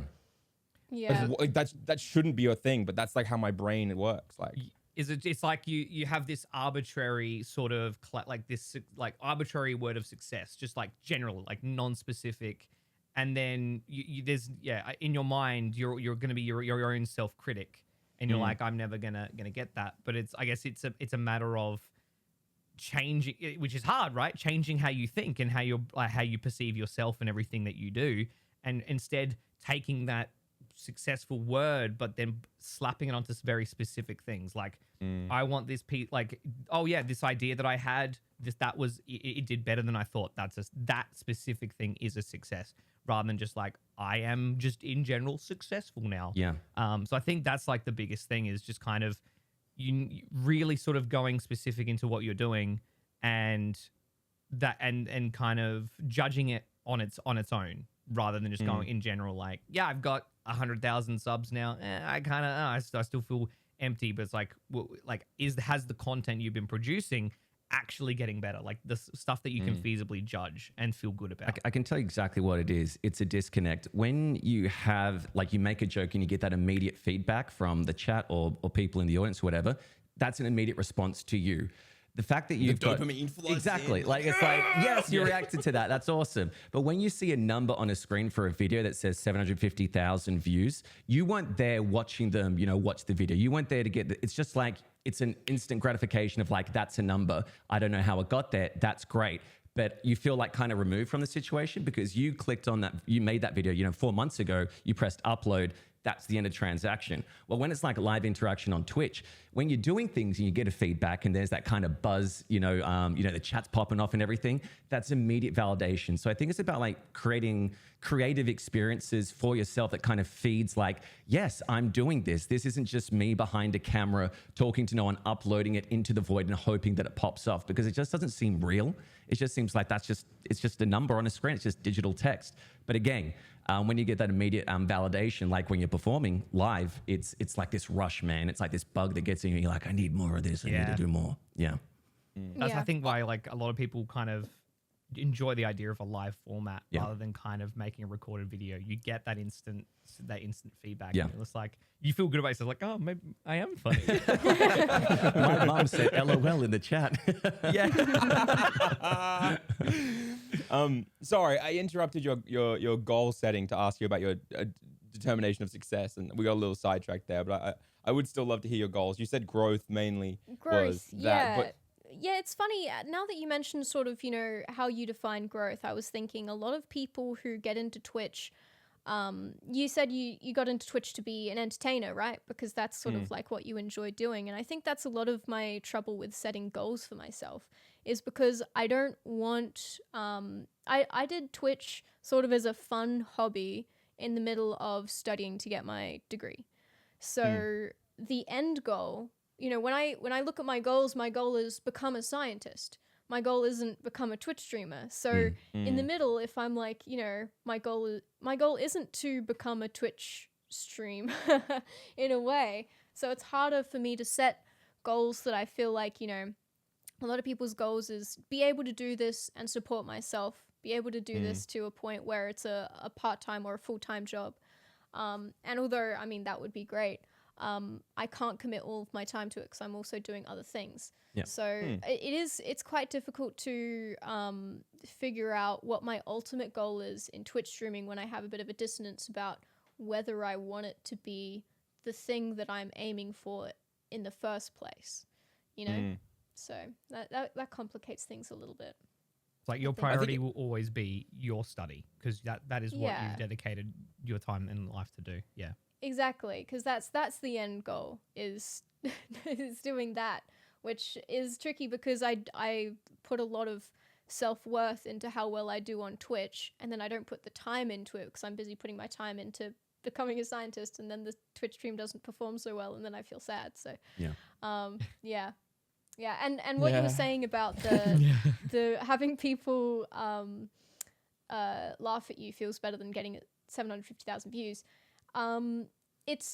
It's true as well that I realized the other day that if I had a chat who I was having a fantastic conversation with and the view count was low, I would still probably feel pretty happy with that stream. 100%. Like it's when you're in, sometimes you have a good viewer count, like it's solid, and just nobody's saying anything.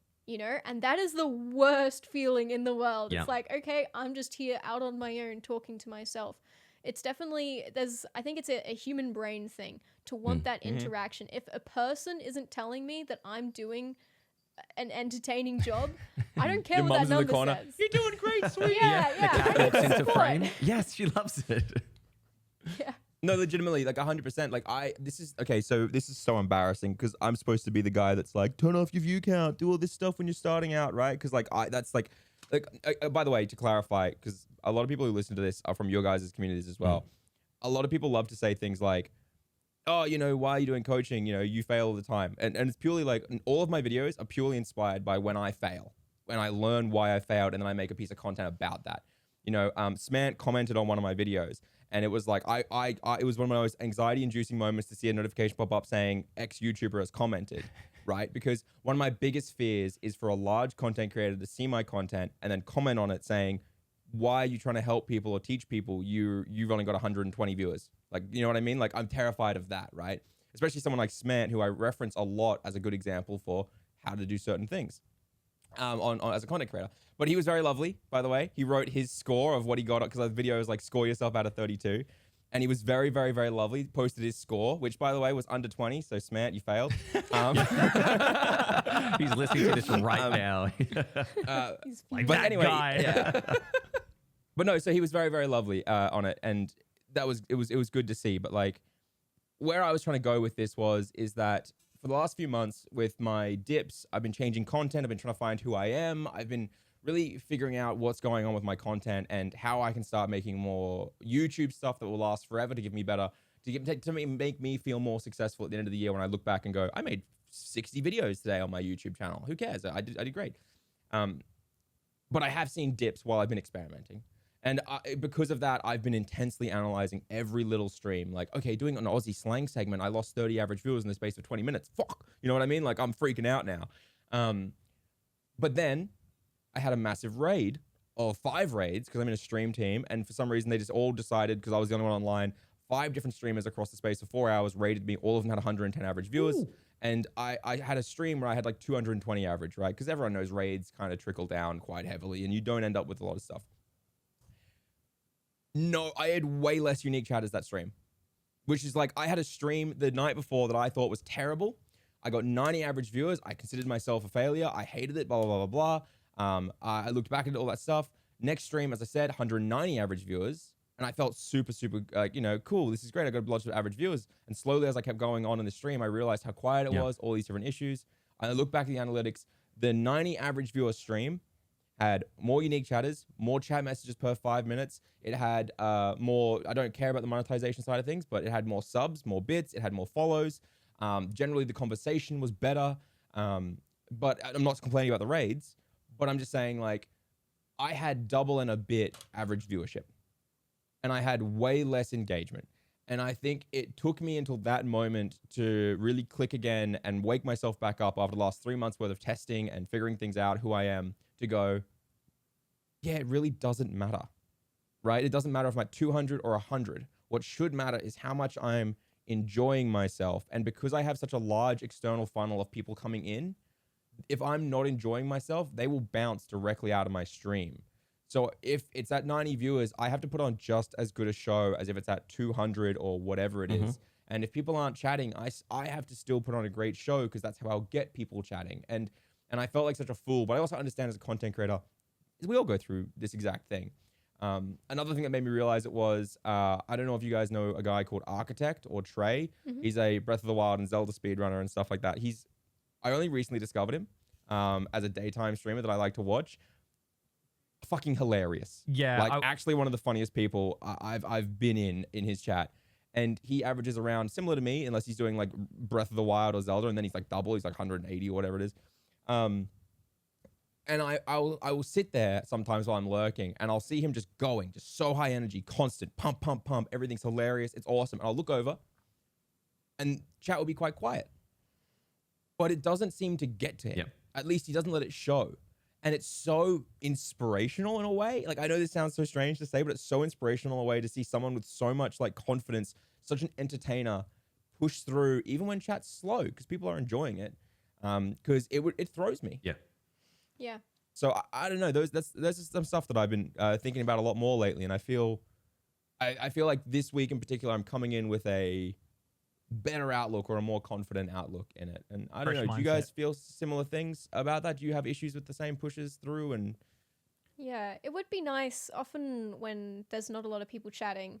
I think the worst feeling in the world is when you're streaming, you read something in chat, you go back to the game or whatever, and then you look back at chat and there's nothing new there, and then you look back to the game and something and dies. then someone calls you out. Something Someone calls you out. dies.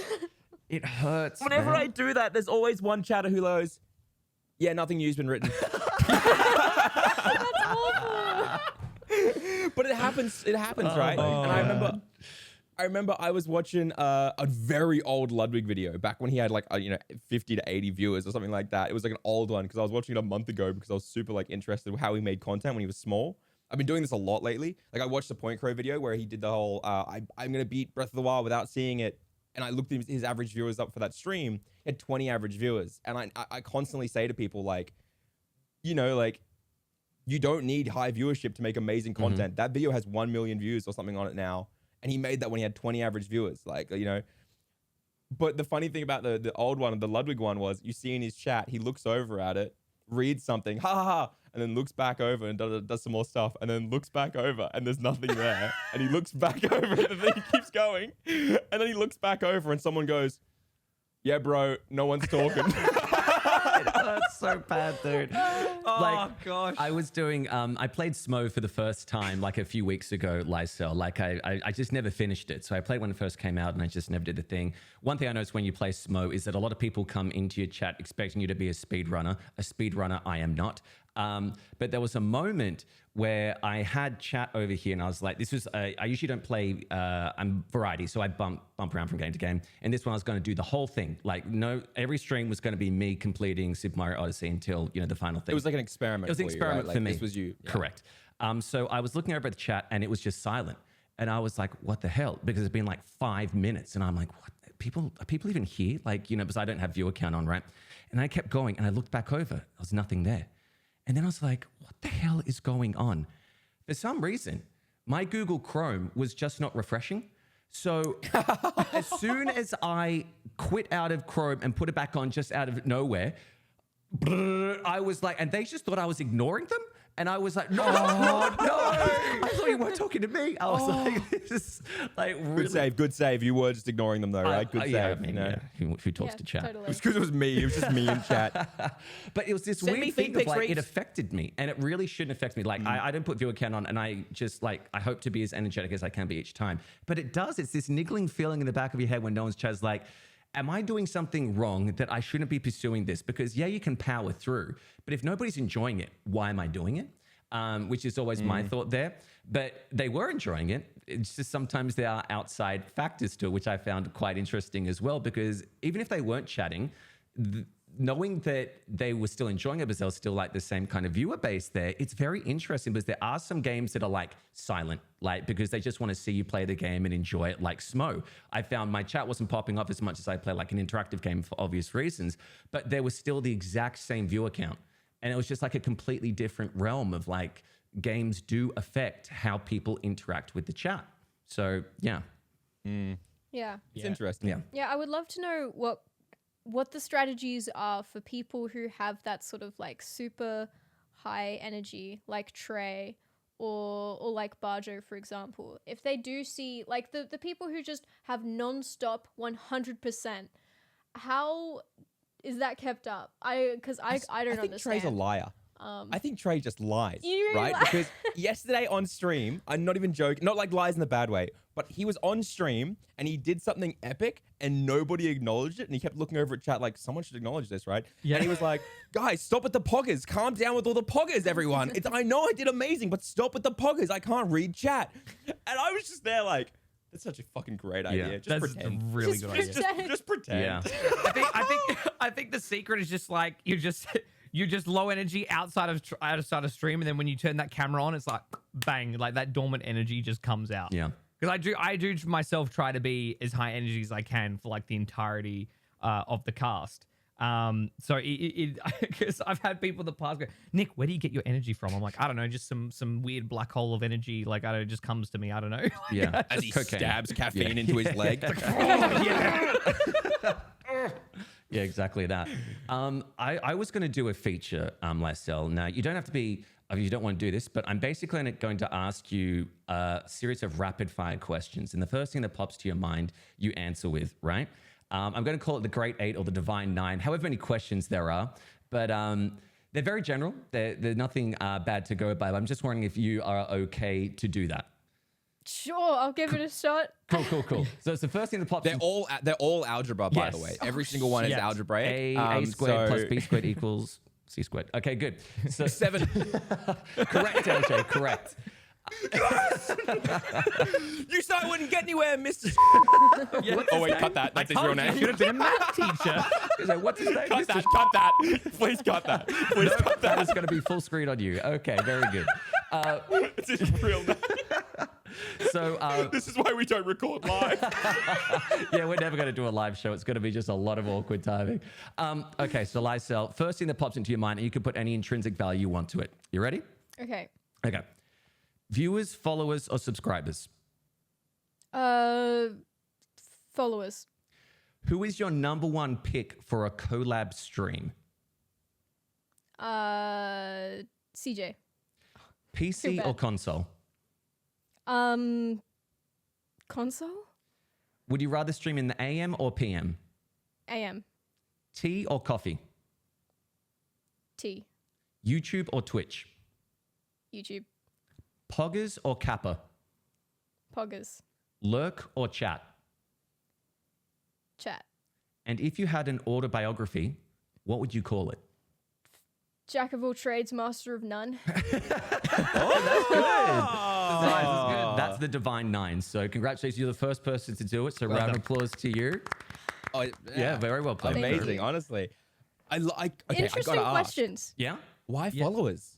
I don't know. I guess I was thinking, well, subscribers are like the people who really like your content, but on the other hand, I don't want to sound like I am just doing it for money. So I don't know. So yeah. you do want subscribers. You were gonna pick it, but you've lied to us. I mean, I like We're digging subscribers deep for now. the people they tend to be, not for the money they give me. You know? You can't hide your true intentions from us. You got me.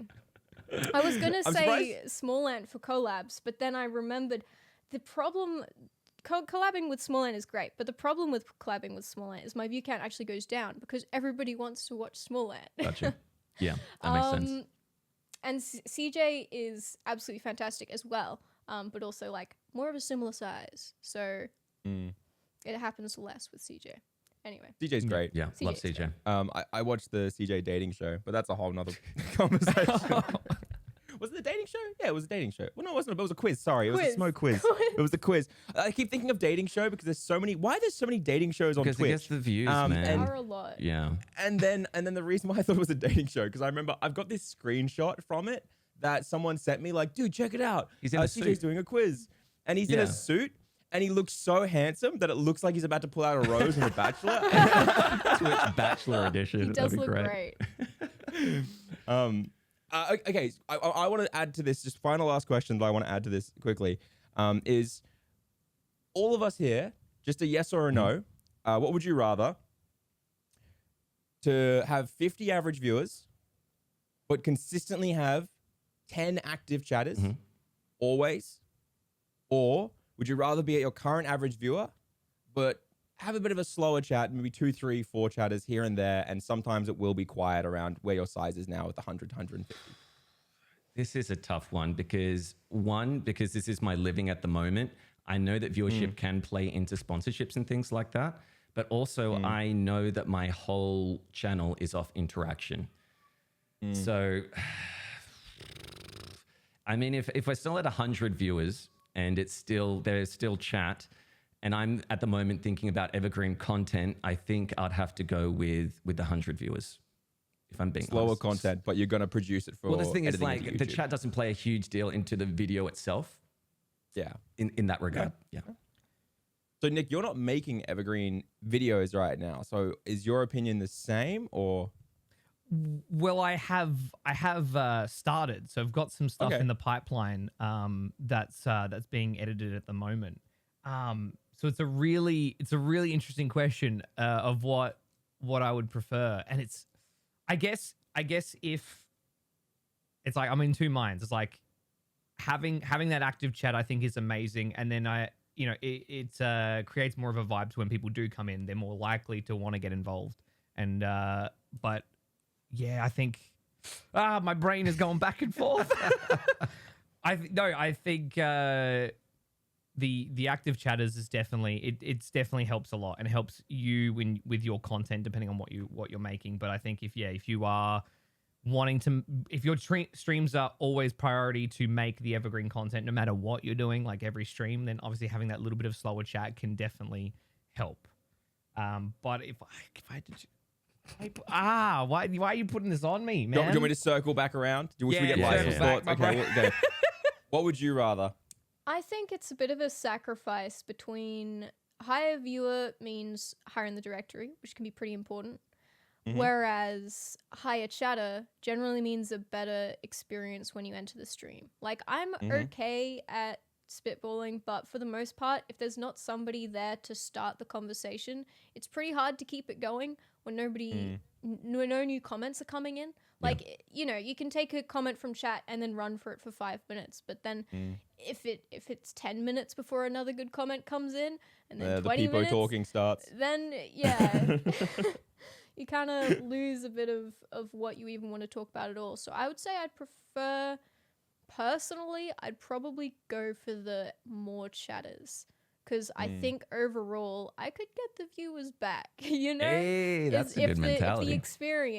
If the viewer experience is good, then people will come. But if the viewer experience isn't good because nobody's talking, and I mean, personally, I'm not good at coping when people aren't talking. I think if you're the kind of streamer who can cope with that, then it may well be fine. But I think that would be, I'd go with more chatters. Nice. I think I would be happier with more chatters in the sense that I think I would enjoy my content more and I feel like my content would be better.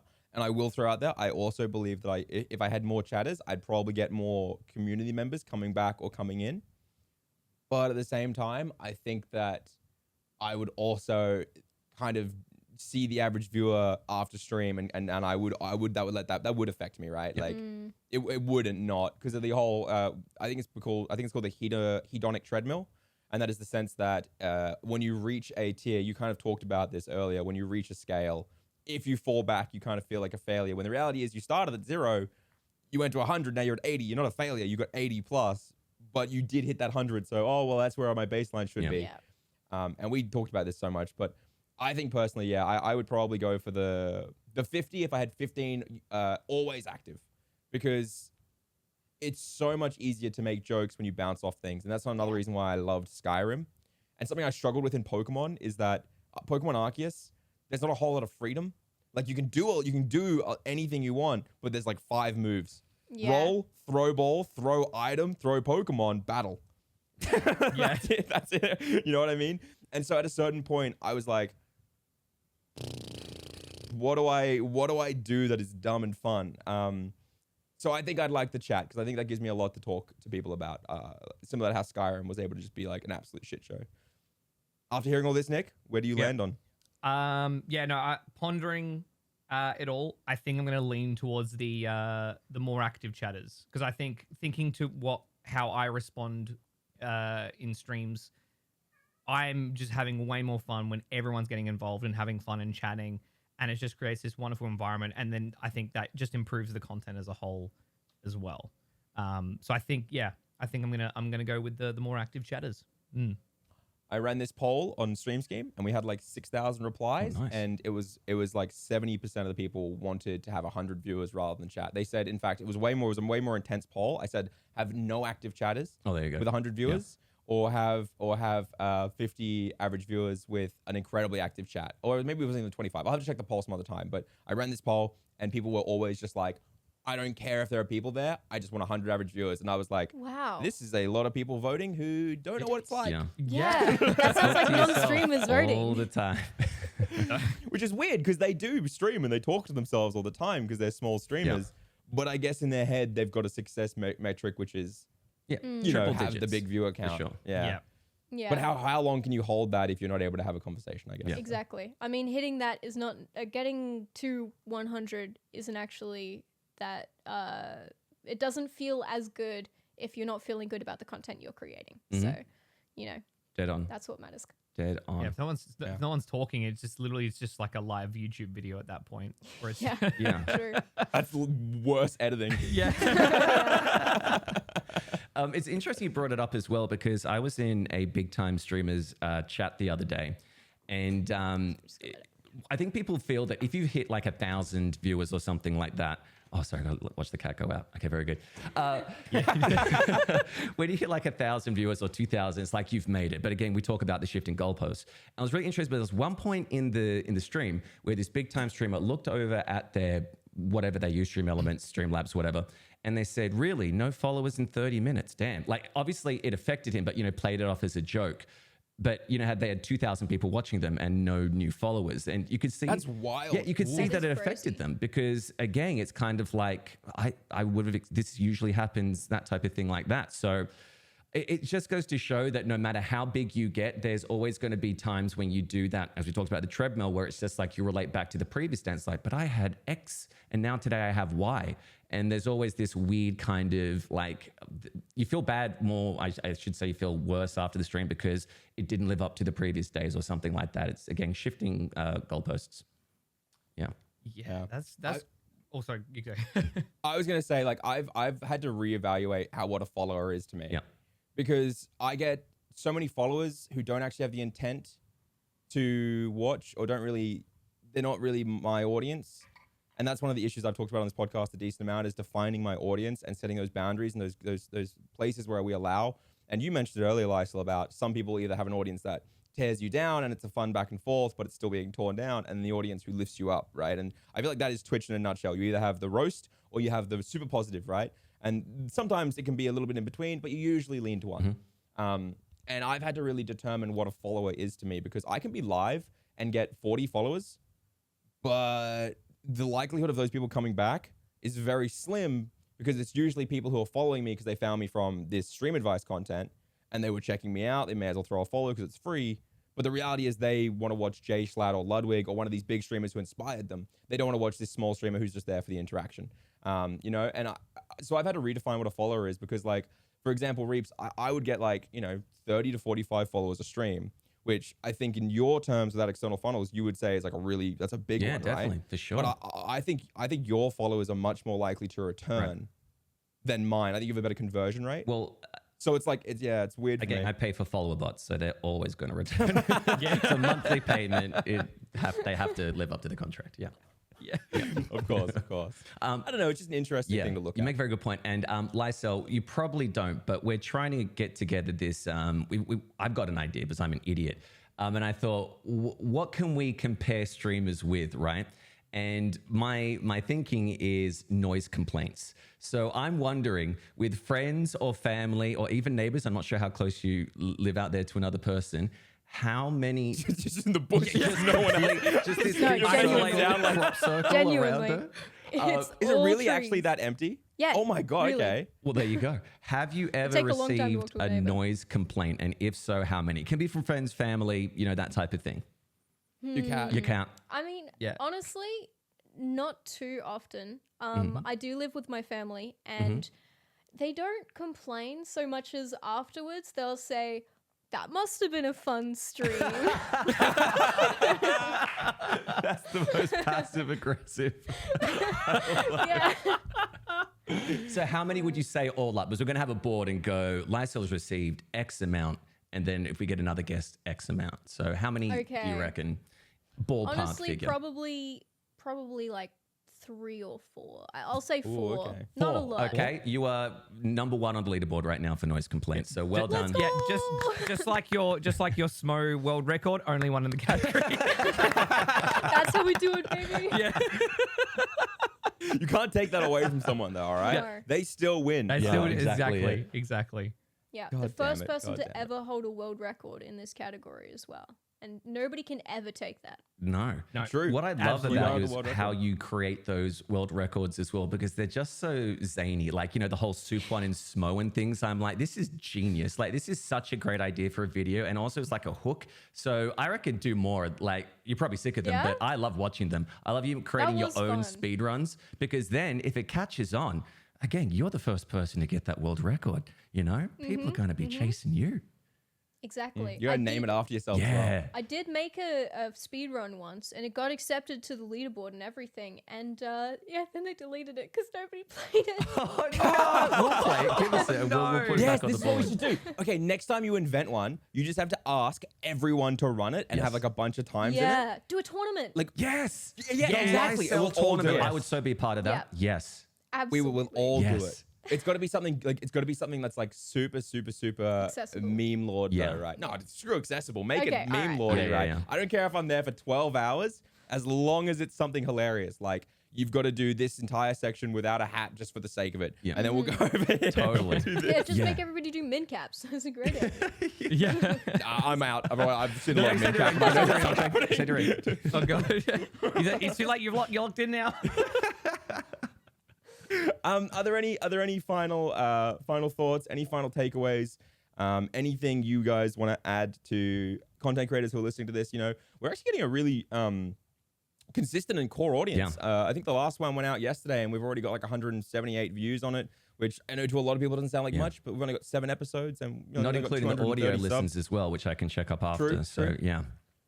So I think there's a lot of people out there listening who love to comment, and I think we'll do our Q&A and stuff and catch up on things probably next Yep. week. So I don't want to hold everyone too long. But anything you want to add? Any final moments? Any tips, takeaways? I would love to say thank you so much to Lycel for coming on and giving us a completely different perspective, because obviously, you know, we're 3 white middle-class men and we don't really see another side of Twitch that we don't know about. So kind of hearing that, and obviously you make quite different content to us in terms of you've got your challenges and you've got your speed runs. It's really interesting for me because, again, I'm terrible at games, and knowing that you can be so consistent and everything, it's lovely to hear. So yeah. It's also funny that you said that you weren't good and that you're just persevering. It is. Which is a massive flex in a weird way. Well, in terms of I'm not good at games, and people just come to see me fail. Like I think, you know, Nick and Eljay, when you do things, the content comes from them like yelling at you after you do something wrong. I think my final add-on to this was, if you're listening to this, watch more ANZ creators. Yes. I'm going to say it. I think I'll watch more ANZ creators because I actually think that we are a sleeper space. I think there's a lot of really, really talented creators who sit between, you know, the 100 to 300 mark. And then you've got, then there's a massive skip to the people who you recognize like Loser Fruit. You know what I mean? But if you're listening to this, I reckon, yeah, diversify a bit more. Check out more ANZ creators. Check out Lycel at twitch.tv/Lycel, Lycel, I believe. No underscores or anything at the end. And youtube.com/c/Lycel. And I believe you have your creator code for that, so that's fine. Do you want to spruik anything else? You doing TikToks? You doing Twitter? Yeah, roll out the red carpet. Yeah. Yeah, This that's camera, pretty this much camera, it. this camera. Tell them what you got going on. Yeah, no, pretty much just Twitch and YouTube. Yeah, appreciate people stopping by. Love meeting new people. But yeah, thanks so much for inviting me on and everything. I really appreciate it. It's been my honor to provide the white middle class woman perspective. I love it. But, Do you yeah. have a code word for if anyone drops by the way? So if one of our audience members drops by to your stream, what is a code word they should say to you so that they're in? Yeah. So like one thing I say on my YouTube channel is if you drop by, you've got to say I'm puckered, which obviously probably isn't appropriate for your chat. but what do you want people to say in your chat if they drop by? Oh, great question. Yeah, I don't know. Just you know what? Say I'm puckered. I feel like that's hilarious. Hey. I'm gonna take it. Reference the wet nut from the Smo run. Yeah. My wet nut is puckered. Please say that. Maybe just let your mods know. My mods will love that. No, I'm not giving them any warning. They're gonna enjoy this. It's gonna be great. Yeah, excellent. I think Breeze will listen to this at the very least, so that's fine. But I'll convince them not to listen for a little while. How about that? But no, I really appreciate you coming on. It was a really good chat, and thank you again for providing your perspective and your experience as well. Yeah, No thank you so problem. much. Adelaide represent. Woo! All right. Until next week, we are dropping frames and lagging out. So thank you so much from everybody here, especially Lycel, our first ever guest on the stream room. Thank you again. And until next week, bye-bye now. Bye-bye. Bye-bye. Bye.